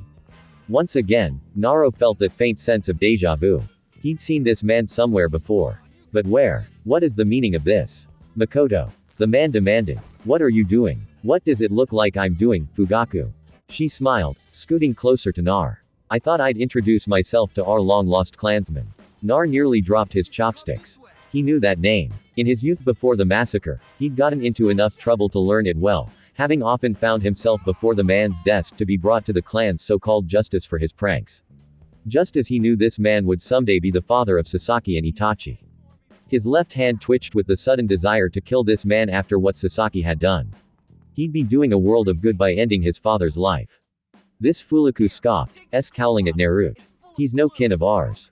Regardless of what Lord Hokage says. Anyone with dark hair and black eyes can waltz in here and claim to be one of us.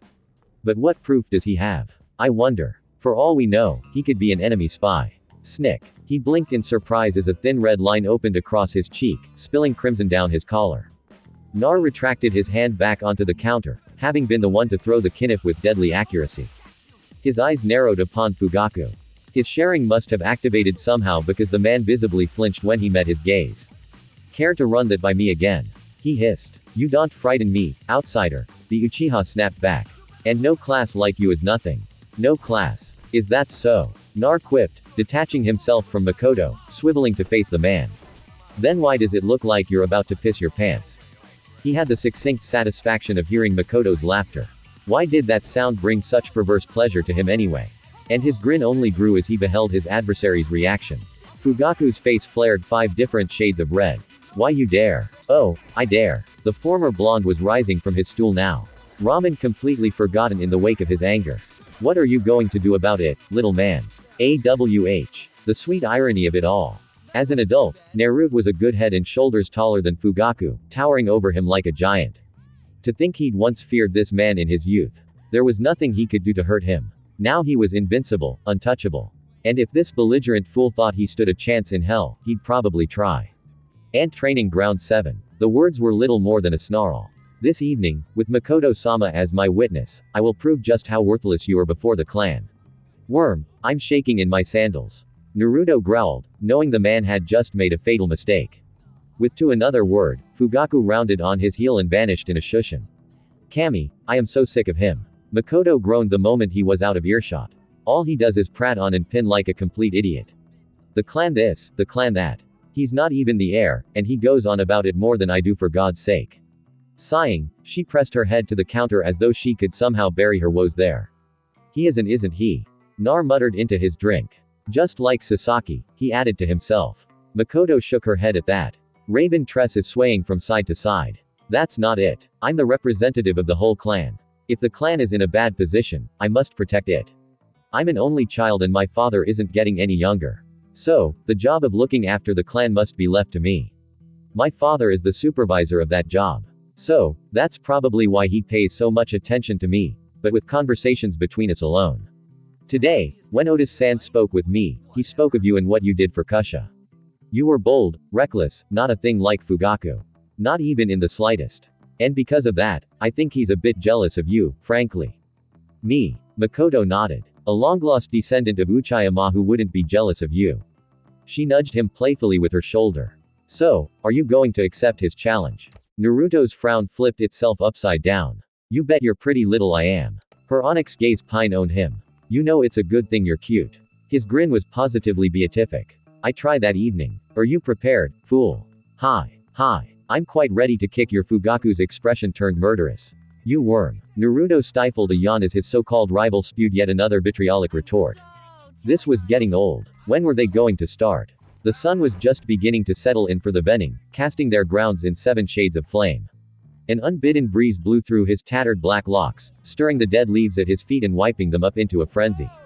He watched them blow away, fluttering across the horizon until even his newfound eyes could no longer track them. Reluctantly, he allowed his sight to track across the remainder of the clearing. Fugaku had been good on his word. There were at least several dozen clan members crowded into the training grounds, each eager to see him succeed. Or fail, the latter wouldn't be happen. He didn't recognize any of them. But then again, he'd only ever really known Sasaki and Itachi. Makoto, as heir to the clan, stood at the forefront with her father, a large, grizzled old man who looked as though he'd seen more than his fair share of missions in his time. But it was the former who stepped forward, took her place between them. She looked positively regal in her kimono. The fabric a dark shade of dusk almost as if she were in mourning. Her visage was anything but. She seemed almost pleased. Uchiha. Nar. When she spoke, her tone was solemn, bordering on reverent. Fugaku has challenged your claim as Uchiha. Do you accept this challenge? Nar grinned. Hell yes. He was going to enjoy this. A slight smile lifted her lips. Very well. Nodding, she turned to face the latter. Uchiha Fugaku, do you swear by the clan to fight with all your high? He cut her off mid-sentence, already inhaling. Makoto scowled and took a sharp step backwards, returning to her father's side. Then begin, Kaden. Fugaku snarled, expelling a great stream of flame. Guakaku no jutsu. Naruto scoffed and made to move. Instead, he balked as the stream of fire gushed toward him. Why couldn't he move? Why? Unbidden. The memory was there, hand signs and all. Nar reeled as a wealth of information flooded his mind. It was as if every jutsu Mater had ever seen, ever mastered, was now his own, and he knew just one to use. Steeling himself, he drew in a deep breath, kneading the chakra in his stomach, giving it shape and form. If one wanted to extinguish a flame, they need only give rise to an even more powerful inferno by which they might overwhelm and extinguish it. Fugaku must have sensed the sudden upswing of chakra because his eyes bulged. That's Kaden, Naruto spat, grinning from ear to ear. Goka Mekyaku. He exhaled mightily, expelling all the chakra he'd been stoking in his lungs. The great fireball found itself snuffed out, easily extinguished before the rising inferno as it roiled forward into Fugaku. The elder had just enough time to realize his folly before the blaze overtook his position, swallowing him whole. No, his mind railed against this sudden turnabout, fought the realization, the knowledge that he had more than severely underestimated this newcomer, this descendant of Uchiha Ma Pain. Fugaku's last sight was of the torrent of flame rushing towards him, his last smell, that of charred flesh, his own flesh. Then the black of unconsciousness took him. These were Naruto's next words, accidentally spoken aloud as the clan carted away the charred corpse that had once belonged to the great, now very late Uchiha Fugaku. And even if he was somehow wrong, if by some miracle the pile of smoking flesh wasn't a corpse, the man would likely never be a shinobi again. The Gok Mechaku had done massive damage, not just to the clearing, but to the Buin's body. The arrogant Uchiha had been left sporting massive third-degree burns. One of his hands had all but burned to ash in the massive explosion. Not that he felt sorry for him, mind you. Far from it, he was simply in awe of his own power. It was hard to believe that a single fire technique, even one of Moss, had done such a good job at wiping that smug smile of that prick's face. If Kurama was still with him, he was certain the old fox would be laughing all 9 of his tails off. Even now, fire crews were still working to put out the blaze with water. Those few who had remained of the Uchiha gazed upon him with varying emotions of respect, awe, and in some cases even fear. As much as he might loathe to admit it, he'd just established a respected place for himself in the clan, and quite possibly changed the future. As he tried to contain his trepidation at continuously changing the future, Makoto Cid led up to him, appearing visibly pleased with the end result. Well done, she said, indicating the charred terrain within a glance. I wasn't aware you knew such an excellent technique, as expected of Ma's descendant. Her finger trailed across his cheek before he could think to stop it, tracing thin lines across his cheek where his whiskers once dwelt, and pulling his face towards her own. You know when next she spoke, her lips brushed his outer ear, words warmer than her breath. I do believe I'm starting to fall for you more and more, Naruto. She took him by the arm and began to lead him away from the others deeper into the grounds. So, how did it feel? Obliterating him a single move. She asked at length, don't lie. I saw your face back there. You enjoyed it. The former Uzumaki opened his mouth to say reply and promptly snapped it shut as she stepped away, awaiting his reply. Sure. All right, Nar, just roll with it. It was easy. He feigned a small smile in typical Uchiha arrogance. After all those years spent around Sasaki, it wasn't that hard. The fool wasn't even worthy of facing me.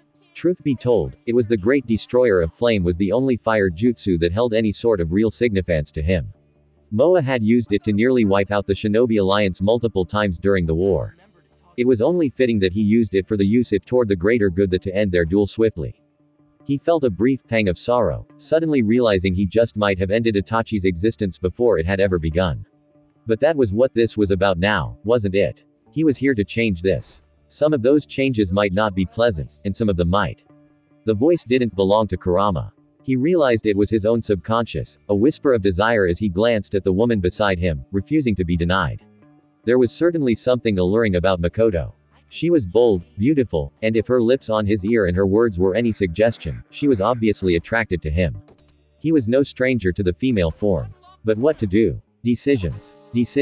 The old man had informed him that he wouldn't be able to accept missions for at least a week while he was instated as a citizen of Konoha. And it wasn't as though he'd be able to change anything just by sitting on his hands until such a time. So which reminds me, Naruto. I have a favor to ask. You want to fight me? Naruto his head aside as Makoto finished her explanation, restraining a pained grimace as his raven locks threatened to blot out his vision once again. Kami alive, but he wasn't used to have this much hair. He'd have to cut it soon, perhaps into his old hairstyle. Maintaining it in its present form was absolutely about the question. Eerie resemblance to Ikeyamata aside, he didn't necessarily enjoy being reminded of those old memories. The images of the madman cutting his friends and family down were still too fresh to endure. Makoto nodded, mistaking his silence for affirmation. Just a simple spar, no enjutsu or genjutsu. Only our sharing, perhaps some kunai. I wish to see how your skill compares to mine. Once more, the time-traveling shinobi had to pause to consider the ramifications of his actions. Something about the way she'd said spar set off alarm bells in his head. Surely she couldn't be serious. After seeing what he'd done to Fugaku, she wanted to face him herself. You'll have to forgive me. Lack of enthusiasm. Granted, she replied, raising her arms and settling into a stance. You don't strike me as the type to hurt someone without cause. I like that. So, why don't we sweeten the deal? That caught Nar flat-footed once again. And for the first time since meeting with Hiruzen here in the past, he was truly at a loss for words.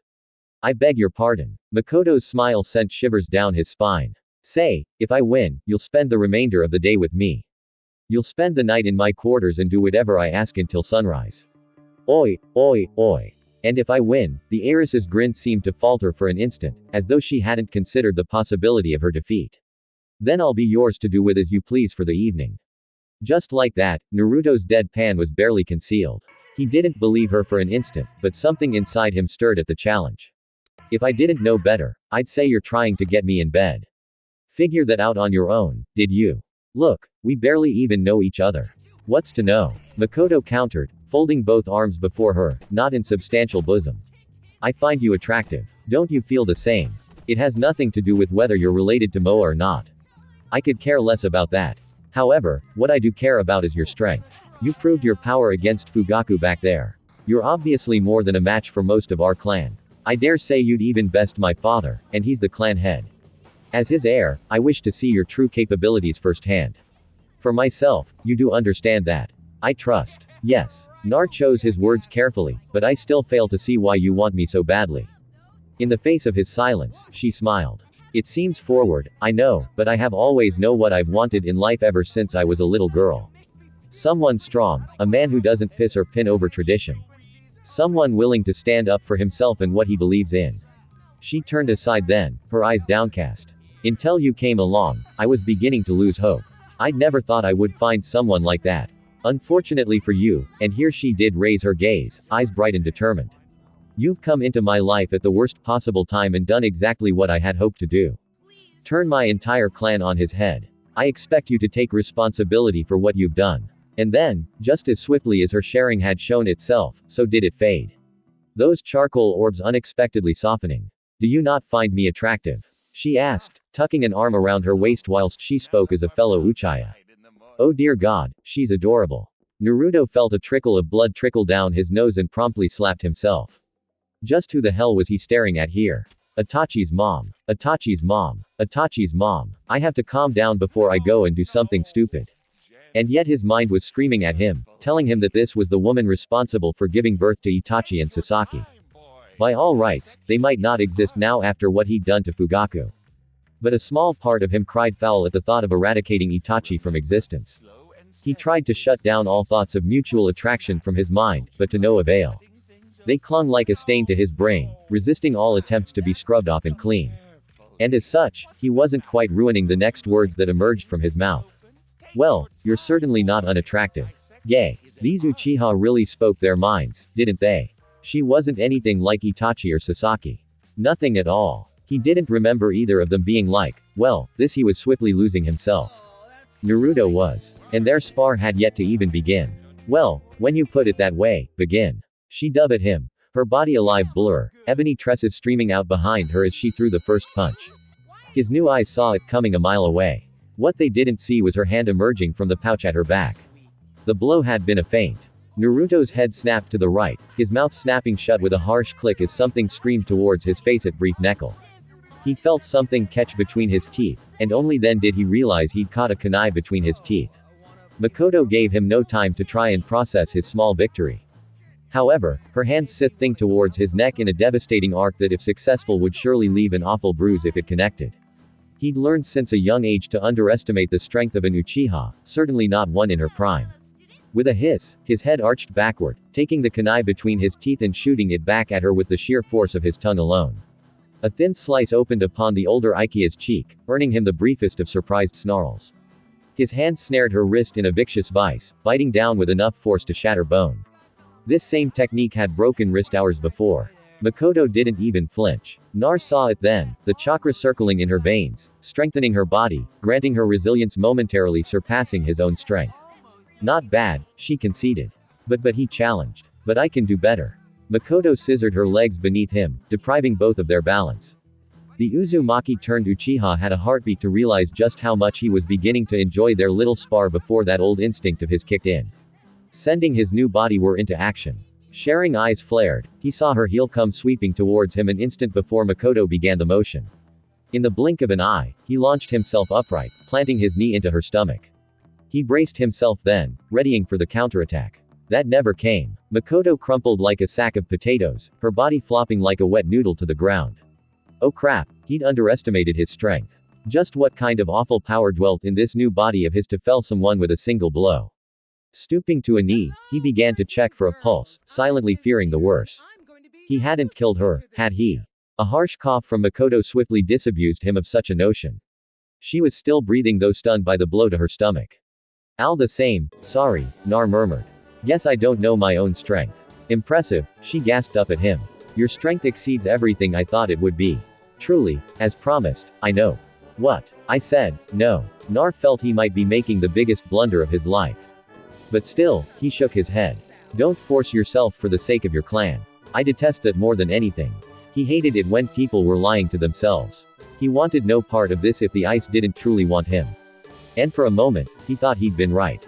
Makoto stared up at him for a long moment, her dark eyes disbelieving, her expression torn somewhere between anger and amused eye as though she found this whole speech of his incredibly funny.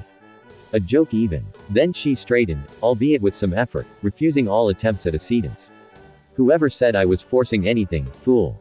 Her hands closed around his visage and drew him forward, their faces now centimeters apart. I wasn't lying when I said I wanted you. Huh. Makoto looked like she was going to say something else, but she didn't. Instead, she smiled, leaned up, and kissed him. Naruto shivered, a small tremor of desire arcing up his spine. But desire wasn't enough to hold him to Makoto no matter much lust he might feel in that regard. It took a great deal of effort to break away, but he did just that, gasping slightly. We can't do this, he argued as she tugged him out of the sunlight and into the trees, but the words were without rancor. Oh, I think we can. She reached up, trailing her finger through his hair, stroking his scalp through the sea of ebony dresses. In fact, we're going to right here, right now. There was just something about the way she said those words that stripped away his self-control. Gazing down at her, her eyes half-lidded, her fingers exploring every inch of him, told Nar all he needed to know. He'd been wrong. Makoto wasn't being forced into anything. She was doing this. There was absolutely nothing. Flitting across his frame. No, you don't understand. He was cut off as her mouth struck his, her lips connecting with his ferociously, her tongue probing against his. That did it. The last bastion of his self-control crumbled.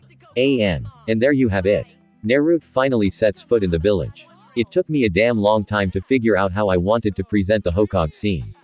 And with this, I can say that I am finally at last satisfied. Poor Naruto, though. No one sees him for what he really is, and more he's losing pieces of himself. He remembers what he once was, but more and more he's starting to see just how much a mess he's walked into. Pairing is still up in the air, but Makoto is most likely going to be involved. Although I will gladly take any other recommendations that are offered. Makoto's falling for him, but the question does remain. Will Naro ever reciprocate her feelings? I'm leaning toward yes in time. I may even include Tsunade, seeing as how the age gap has shrunk to almost nothing now. Mac may have a slight lead, but the pairing is still entirely up in the air. Vote review. Tell me what you want. So, in the immortal words of Atlas, review, would you kindly? And of course, enjoy the previews. I know they may be a total tease, but hey, I live to serve. Preview. Don't talk like that. Nar shook his head. You're a hero of the village after all. Kusha flushed. Ah, hero. What makes you say that? Because you're holding back the Kobe, preventing him from escaping. Naruto's deadpan was barely concealed. Isn't that obvious? Why should anyone mistreat you for your sacrifice? There was a silence. Why you? You're really trying to make me fall for you, aren't you? What? I've already explained this twice to you. Naruto's deadpan was barely concealed. Do you honestly expect a third? Yeah, because it make me feel all warm and cozy inside. Naruto's deadpan was barely concealed. Endeared though he might have been with the Sandame during his youth, it was a man, not a boy, who gazed upon the third now through eyes unfettered by admiration and endearment. For as long as he could remember, he'd wanted to wear that hat, sit in that seat. Losing a war had changed, that there were burdens with being in command, impossible decisions that no man should have to break. Some broke under the pressure, others bowed to it and let it pass them by, and still others bore up under the weight of that horrible burden, carrying it stoically all those days. To this day, he still wasn't entirely sure which of those three Sarutoan had turned out to be. Granted, he understood exactly what the privileges, responsibilities of the office entailed, including authoritative process, and quite frankly thought his first and possibly last assignment was complete. To send a newly integrated shinobi out into the field so soon was just asking for trouble, especially if that ninja was an Uchiha. Still led him to say that supposedly descended from Moa himself. Very well, but this is the last time. Whatever you say, Hokage-sama. God, it was so weird to say that. The Sandame sighed, the sound of a leader old and worn. And yet he seemed oddly relaxed, peaceful even. Nar couldn't tell. He'd never been good at reading the old man's moods when he was younger. Even with all these years of experience behind him, he still couldn't tell whether the old man he would always be seen that way in his eyes was pleased or pissed with him. Hell, that expression of his remained entirely the same as that day, the day he'd been slain. Gnarly blanked up right then and there. Dear Cam alive, how was he going to prevent that? Granted, the time of Hirazen's death would not be for many years till now, but just the thought itself was enough to give him chills. That's right, he mused. Obito and Moa aren't the only threats here. I've got to worry about him as well. What a pain. If left unchecked, Orochimaru would leave the village and torment thousands of innocent souls. Not to mention all those he would kill. I won't let that happen either, he reminded himself, forcibly resting his mind back to the present as the Hokage finished his explanation. In short, you'll be part of a joint envoy to Tsunade. Here explained for the third and final time, they've recently sighted Iwagakure scouts on their borders, and tensions are high throughout the nation. As they are one of our only allies at present, I cannot stress the importance of this. They lack our military might, but many talented shinobi have recently come under their banner. He fixed Nar with a pointed gaze, leaving the blonde, wondering just what he'd meant by that. Is he implying I'd be better off there? What? Nar blinked. It's nothing. Sarubi waved his question away with his hand. It difficult to reconcile your actions with that of your ancestors given that resemblance. Ah, so that's what it was. Wait, that was the absolute last thing he wanted. As things stood, I have got to get this cut. The Blackett growled, touching a hand to his spiky mane. I don't want anyone comparing me to him. And why not? Because I'm my own man. The Uchiha found himself glowering in more ways than one as he lowered his arm. I don't want to share the present with some bloody ancestor. Well said. Now, as I was saying, you'll be departing tomorrow at daybreak for the sake of renewing our truce. This time, Naruto couldn't quite hold back his groan. Is there a problem? Need I remind you that I've only been here for 2 days? His voice held just a hint of exasperation when he spoke, a note of annoyance at his careful plans so callously disrupted. 3, if you count today, and here he'd been hoping to do some recon on the village, maybe ingratiate himself with the clans, possibly even improve his social standing, the better with which to guide future events. Being sent out as an envoy to another village wasn't exactly part of the plan. It certainly didn't help that he knew next to nothing about Tsunade, save that Gar, and by definition, his mother and father hailed from there. Wasn't her name Kura or something? He quietly filled that away for later use before speaking again. I thought I'd have at least a week to acclimate till you started sending me on missions or something important. You've generated a lot of interest in the other nations, Kusan replied, steepling his fingers. As much as I would have liked to give you some time, I'm afraid that's no longer an option. Besides, and here the Sandame did smile, you're still wearing that old Hishi 8. Are you not? Nar blanched. In all the chaos of his arrival, he simply hadn't bothered to remove the damn thing. Sentimental value and whatnot. Why you have me there? Precisely, the not quite old man answered, his gray gaze gravitating towards Naruto once more. As Tsunade is our ally, I saw no reason to refuse their request. Unless you have a problem inwardly, Nar blanched. Well, this certainly threw a wrench in his plans, but he couldn't object without sounding foolish, and he'd already resolved not to reveal that he was from the future. To say so now would ruin what little credibility he had already established within the village, not to mention end with him in irons. They'd think he was a crazy man. And with the false memories of the Shinigami overlaying his own, there was no way for him to convince them otherwise. No choice but to bite the bullet on this one. No, I can't say that I do. Nar pinched the bridge of his nose. I take it you're going to assign me an escort. My pupils will escort you. Yes, Sarobi replied. This is an A- rank mission, Nar, as much as I might like to, I can't simply send you alone. He made no mention of the turmoil his obliteration of Fugaku had done to the village.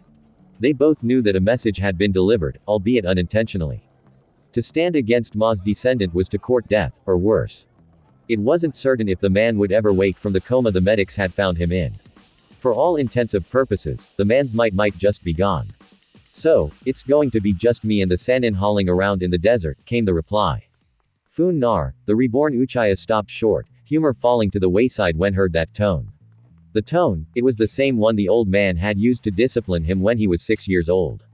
Whatever he was about to say, it was utterly serious. I suspect you already know this yourself, but all should have you know that we are at war amongst the other major villages. Assassinations, power changing hands, that sort of thing is commonplace in this day and era. Shinobi warned, his voice dreadfully soft. Ikumo Kiri amongst others. I would greatly appreciate your discretion in this matter. Although it seemed but a trifling task for one such as yourself, I needn't remind you that the probability of encountering resistance is quite high. Afraid I'm going to burn a few bodies. Unless you've business with the clan heiress here encountered slightly, Nar froze, Shinobi knew. He didn't know how, but somehow the old man knew. He knew he'd managed to land himself in trouble already. It didn't have anything to with his afternoon tryst with Makoto thanked Kami save the Sandame and his crystal ball damn ball. The two of them had managed to avoid detection despite having bladed in the middle of the afternoon in an unguarded training ground no less. The Uchiha Aries had bid him adieu with a not-so-subtle promise to see him later. Thus here he found himself dancing on a razor's edge. To deny it would make him look bad in the eyes of the Uchiha, not to mention Makoto herself, whom he rather fancied, and likely eliminate the one ally he'd already gained. Preventing that massive massacre was high on his to-do list, enough to make the former blonde swallow his pride and relinquish the fact. How? It was not a question. I have my ways. Shinobi's smile was that of a proud parent. Once more, Naruto was reminded that the old man considered much of Konoha to be his family. At Naruto's thunderous expression, he was swift to raise his hands in deference. Make no mistake, I approve. It is good that you were able to integrate into your clan so seamlessly. Nar anger dissolved when he saw that amused expression, replaced by shock. The old fart had actually seen it happen. And try as he might, he simply couldn't bring himself to be angry about it. In doing so, Sarutobi literally had him over a barrel. That ingenious bastard. A knock on the door interrupted his self-inflicted musings. Yes, come in, Shinobi waved. Once more, Nar found himself stricken, speechless by the trio that emerged. Tsunade he'd already seen, so her reappearance wasn't nearly as striking as before. But there's not a pace behind her. Erosen, he was a bit younger without the lines in his face, but it was definitely him. He was alive. Almost every fiber of Naruto's being longed to leap across the room and gloom his sensei in a strong hug. That desire only intensified when Jiraiya grinned that grin of his and spoke. You called for us, old man. I'm not that old. Shinobi's reaction had Nar snickering, but his amusement was admittedly short-lived. Because there was one other whom he'd failed to account for. One who just as swiftly made himself known. That oily, slippery old voice sending a sharp spike of anger, fear through the warm fog of nostalgic euphoria that had enveloped him. Is this him, sensei? Yes, this is the young man I spoke to you about. Interesting. The Uchiha's sharing activated almost on their own, and he simultaneously fought down the urge to hiss as that golden gaze fell upon him. There he was. Naruto felt a cold chill shoot down his spine at the sight of Orochimaru, nearly grimacing at Sannin's pale, composed visage. Orochimaru had been somewhat ambivalent toward by the time war reached its climax. They had even worked together once or twice, but he trusted the slippery snake about as far as he could throw Gamabunta, which was about a foot or two. The man might not be evil yet might, but that didn't make him any less dangerous. If anything, he was even more of a threat. Their brief alliance against Obito and Madara hadn't gone altogether well, ending with the Sannin's eventual death and Naruto's forced use of the Shinigami seal on Madara. Now here he was starting, now that he was an Uchiha, he'd no doubt whatsoever that the man would try and go after his eyes. Cuckoo, why so serious? Orochimaru asked, laughing genially at sight of the sharing and killer intent. I mean you no harm. Lie, lies, lies, lies. Murderer, betrayer, oathbreaker. Naruto's left eye twitched, dangerously close to ending the man with one of his newly acquired techniques. It would be so easy. Mater's eyes had revealed to him a great many jutsu. It made his own Rinnegan and Rientric invariants a tiny drop in a very large ocean. An ocean he could now peer into at any time and summon forth almost any jutsu he wished. He could drown the man in water, bury him in mud, char his body to cinders, or even suffocate the air from his very lungs, and those were just the elemental ones. Of course, any such aggression would result in an immediate attack from the 3 shinobi in the room. But still, I need to find a way to get rid of this guy without anyone noticing. An idea occurred to him just then. Orochimaru would be suffering a very unfortunate accident a few days from now. But until then, he would play nice. Sorry, he cracked. But I don't like guys. He had the sweet satisfaction of watching the man's pale visage turn ghost white. Tsunade frowned at the slight, opened her mouth to speak. Oh, calm down, grandma. Nar waved her wrath away at a glance, quietly cursing himself for the slip up. Let your boyfriend over there fight his own battles. Now 3s of the Sannin were paler than bone itself. Why you little. We are not involved at all. Baha Jiraiya's mad cackle locked the legs off her reprimand with singular ease. The whitehead all but beside himself with laughter. Oh, that was a good one. I like this guy. He readily extended an arm toward Nar, offering a rough palm for the younger man to clasp with a familiar ease. Nice Tamacha kid. I'm Jiraiya. Hope we can get along. Same. He managed, shaking the hand of the man who would one day teach him so much. He couldn't resist getting a jibe in. Just be thankful I don't have a stick up my like the rest of my clan. His grin only grew as they shook. I'd heard it from Serbi, but you're really not like most Uchiha, are ya? Nope. Nar bit back a smile, seizing upon the chance to get to better know the man who had once taught him so much. Must be my perverted streak. A lie. Technically, he hadn't discovered those urges until just before Sakura's death, and shortly thereafter his own. But they'd set in firmly enough to make him wonder sometimes had the legendary sage really rubbed off on him that badly. Hell, he'd even caught himself peeping a time or two. Then he'd found himself flung into the past, and Sumirali Makoto had stirred up those desires all over again. A gleam shone in the Sannin's eye. As that's so you have no idea. Good to see you're getting along. Tobi smiled. You know your assignment. The 4 of you will leave for the border and make for Sonagar immediately. I pray you succeed. A wave of the wrist summoned up a quartet of packs and another tossed them at the mothers in even fashion. Nar wasted absolutely no time in checking the supplies, a cloak, cantons, and interestingly enough in his case, a small tanto. A glance at the sandame merely confirmed his suspicions. Consider this your first official mission as a Konan shinobi, the man replied. Do well, and I can guarantee you the rank of Jonin upon your return. Unless you'd rather join the Anbu. No, Nar hastily replied, grimacing at the mention of the Black Ops. That summoned up another memory. Root. He'd have to weed them out in Danzo as well, lest their despicable deeds poison the whole of Konoha as they had during his time. Jonin is just fine. I won't let you down. Unsheathing the blade, he marveled at its caliber. It almost reminded him of the weapon the legendary White Fang had wielded. Only its edge was pure obsidian, blacker than the night itself. Right. Kakashi's old man was still around. Best to address that soon, too, before the man ended up committing seppuku. Well, you're certainly eager. I'll give ya that. Jiraiya mused before return IGN his attention to their leader. You can count on us, old man. If worst comes to worst, and it won't, Naruto added primly. Well, take care of him, Tsunade finished, earning a frown from Jiraiya. Like he said, we won't let you down. See that you don't. Steepling his fingers, the aging Cage leaned forward to address the 4 of them. I cannot stress how important this is to the war effort. If our allies falter, then so too do we. I needn't remind you that we rely almost entirely upon Suna for weapons now. Do I? The tanto you're holding now, Naruto, is a gift from their finest blacksmiths.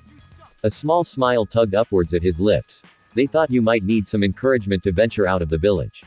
It is yours to keep, so villages are willing to bribe me to get my attention. Nar mused as he gave his new toy a test swing, silently, filing away this tidbit for later. Not that he'd ever betray Konoha, but a weapon like this would come in handy down the road. Moa had been known to the entire world, and thus the appearance of his descendant was naturally not a well-kept secret. It was no small surprise that others would try to seduce him away from his home. But if a poultry weapon was all they had to offer, dism. Yes, sir. Tsunade and Orochimaru saluted Naruto's Lakataseal stance, drawing looks of eye from them both as they departed. No funny business this time, Tsunade warned with a growl almost before they even exited the office. I'm not in the mood for it. Nar titled his head to the side. The universal way to go, huh? But the kunoichi only flushed ever darker, her eyes bright with anger.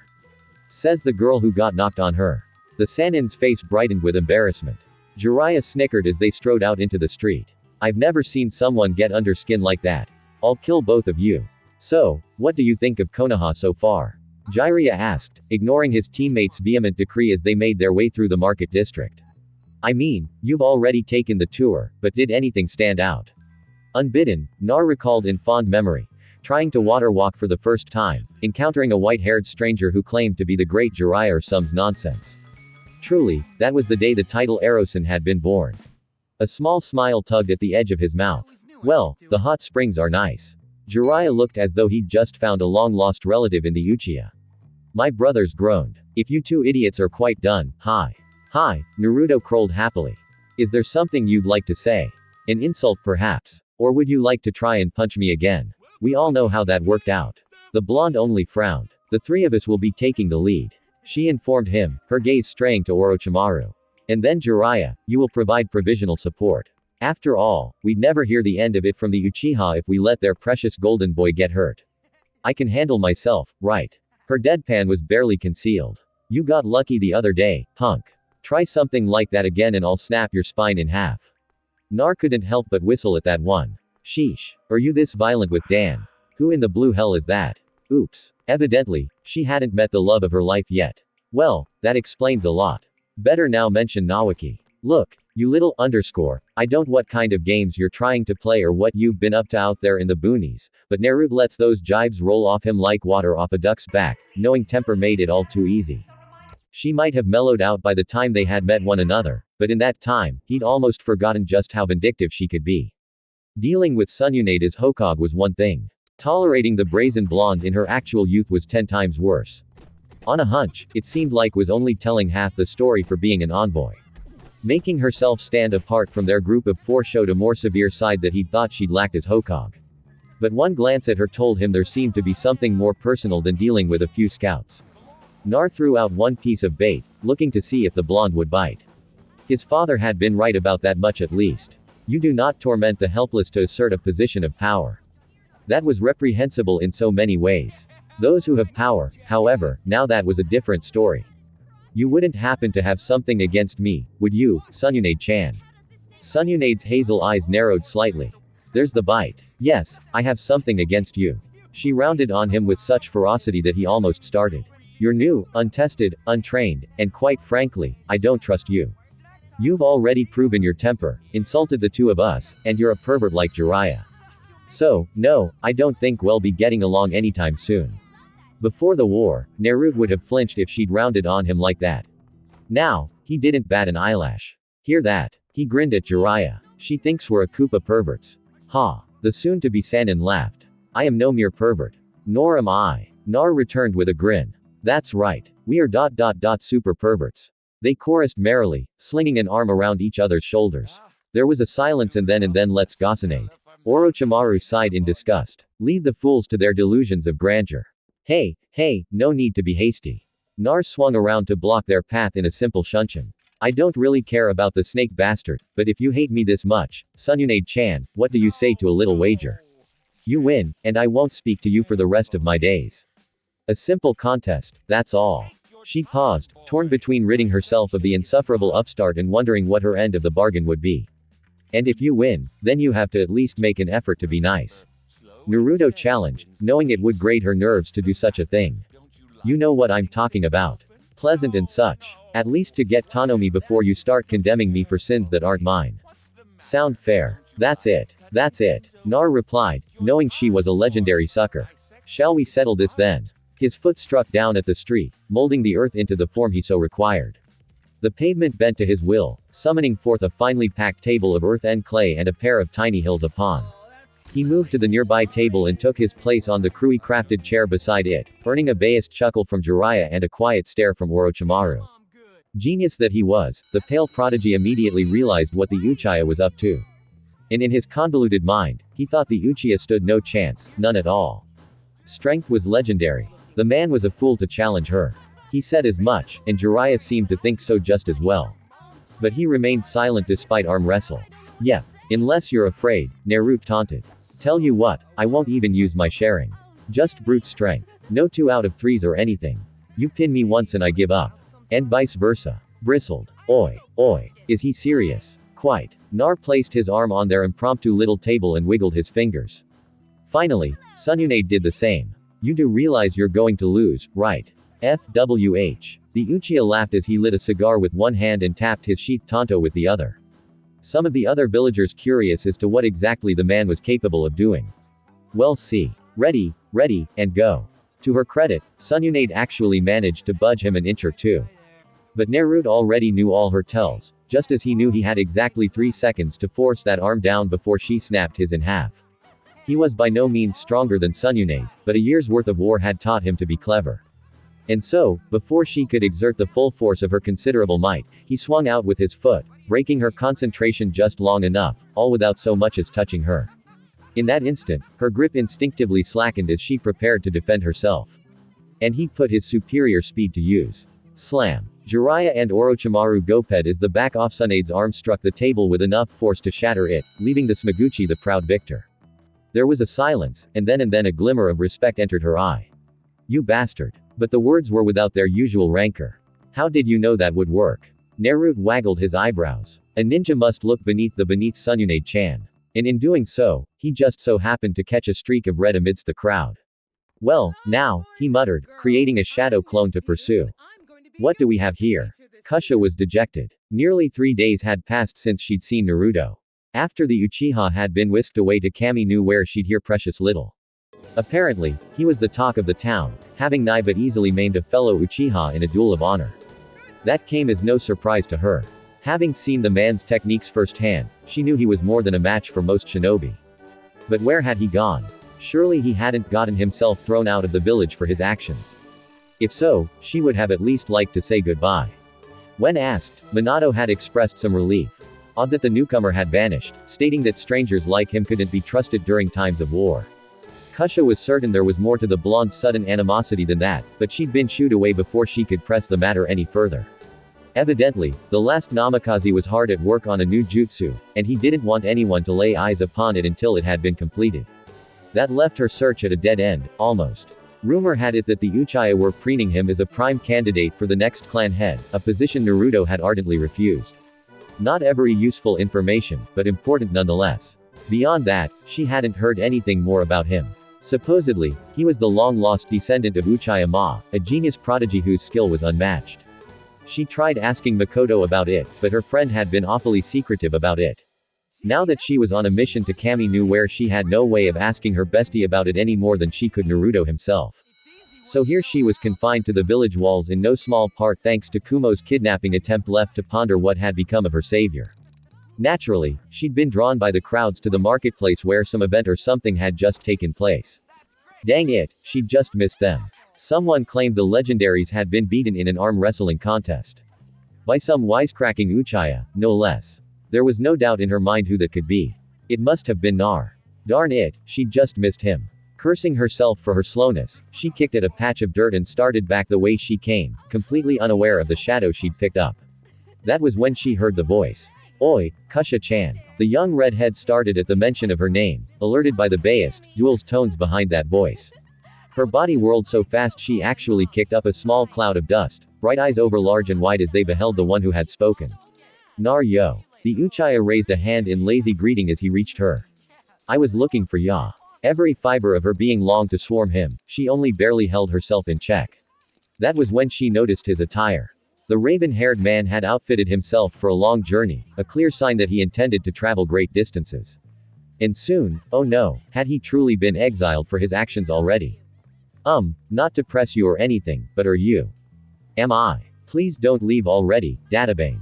Nar blinked, momentarily taken aback by those words. Kusha felt her face flare fire engine red, the back of her neck burning beneath the brand of his inquisitive gaze. There, she'd said it. An awful paw hung there between them for a long moment, the silence stretching on for what felt like a small eternity. Finally, someone broke it. Leave. Nar exclaimed aghast, his comps are shattering like so much glass. What are you talking about? I've just been asked in a mission is all. He continued quietly, indicating his pack. It's a big one, too. Real hush-hush kind of stuff. Don't know when I'll be back. Oh, relief flooded her every feature. He wasn't leaving. Well, he was, but at least he'd be coming back. Unless he got killed, but then if he got killed, wouldn't he be? Arg. Why is this so hard? Groaning, the redhead buried her face in both hands, trying and failing to stifle the moan that moved past her muffled lips. There's an old saying where I'm from, Naruto grinned. Even when a lion hunts a rabbit, he gives it his all. That's the kind of man I am. So, even on a mission like this, I'm prepared to go all out. Were you worried about me? Asked. Kosa couldn't help but smile at his attempt at levity. Despite that, Naruto frowned. I'll be fine, he reassured, mistaking her silence for anger. No, it's not that. It's just now it all made sense. She still felt indebted to him for saving her 3 days before.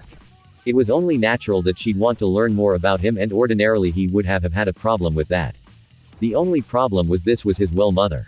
Granted, he may or may not exist as an Uzumaki anymore, and his old self had yet to be born, but still, he was going to have to overcome that mindset if he planned to speak with her, let alone form any sort of friendship. Gods, why was this so difficult? She wasn't even his mother anymore. Sort of kind of maybe something like that. I'm nothing special. TTE Bane, don't talk like that. Nar shook his head. You're a hero of the village after all. Kusha flushed. Ah, hero. What makes you say that? Because you're holding back the Kobe, preventing him from escaping. Naruto's deadpan was barely concealed. Isn't that obvious? Why should anyone mistreat you for your sacrifice? I certainly won't. If you didn't take him into your own body, this entire village might not even exist anymore. In my eyes, that makes you a hero. Reaching down for her, he cupped her chin in hand, forcing the young kunoichi to look him square in the eye. No matter what anyone says, that's where you are. You, Uzumaki Kusha, are a hero. There was a silence. Slowly, her face began to flush. Not scarlet as before, but a rosy hue. Almost as if she'd been tickled pink. Why you? You're really trying to make me fall for you, aren't you? The kiss when it came was completely and totally unexpected. One moment he'd been standing there staring down at the girl who without his continued interference might one day be his mother. The next she stood on the tips of her toes and pressed her lips against his whiskered cheek. It was a fleeting, tantalizing touch, innocent and naive, and it had him completely spellbound. So surprised was the shadow clone that it actually dispelled on contact, evaporating less than an instant after Kusha's lips touched his cheek. The young vixen left behind was baffled, blinking in surprise as she realized the object of her affections had just vanished in a plume of smoke. She'd kissed a cage bunchon, but even so, she had actually completely definitely kissed him. Oh dear. The actual Nar blinked as the memories came back to him at the gate. Well, that was certainly interesting. A small, slightly dismayed smile leapt to his lips. He'd been kissed by his own mother, and to make matters worse, he'd actually enjoyed it. Him, Uzumaki Uchiha Nar, had enjoyed being kissed by his mother. The very thought was as disturbing as it was erotic in so many ways. He barely fought down an urge to send another clone after his will-be parent. Are you that excited, kid? Jiraiya asked aloud, mistaking the Uchiha's smile for something else. Something like that. Yeah, it seems you're having fun, partner. Nar opened his eyes and immediately bristled in recognize. He knew that voice. Recognized it now. It was his own, his dark side speaking to him for the first time since the Falls of Truth. He hadn't heard him for ages now. With Kuramage done, he simply hadn't expected to either. To listen to it again. Hear it speak to him again. Raw shivers shot up and down his spine. It's me. He experienced a sudden flash of his darker half with its dark red eyes and bleak smile. Missed you too, get the hell out of my relax, partner. Yummy Nurid soothed, spreading his hands in a calming gesture. I'm not here to cause trouble. If anything, I'm here to congratulate you. Betting 2 women at once. Hot damn, that takes some doing, even without my help. Didn't know you had it in ya. For the record, I've only betted one, the other. Oi, don't put ideas like that in my head. Whatever you say, boss. A devilish laugh rebounded through the halls that were his mind, dying away almost immediately thereafter. I look forward to your future exploits. Blissfully unaware of the havoc raging inside the ex-blonde's head, Tsunade gave the order to open the gates. By the grace of Cam, Naruto managed to wrest his attention away from the dilemma and return it unto those great mahogany doors as they ground themselves open. Kuku Orochimaru murmured morosely. This should be interesting, Naruto frowned. Cry havoc and let slip the dogs of war. The Uchiha murmured a bleak and quiet quote to himself as he strode out of Konoha for what felt like the first time in a very long time. I will fear no evil, for I am the shadow. The heavens shall tremble. You will rise nevermore. Where did that come from? What an old saying of mine. Naruto's eyes gleamed menacingly. Says the good get their just rewards and the evil, well, they get their just deserts. For him, Orochimaru couldn't die fast. So guys, what do you think about this Naruto story? Tell me your opinion in the comments. And if you want more Naruto what if stories, make sure to subscribe to Universe of Naruto. Thanks for watching.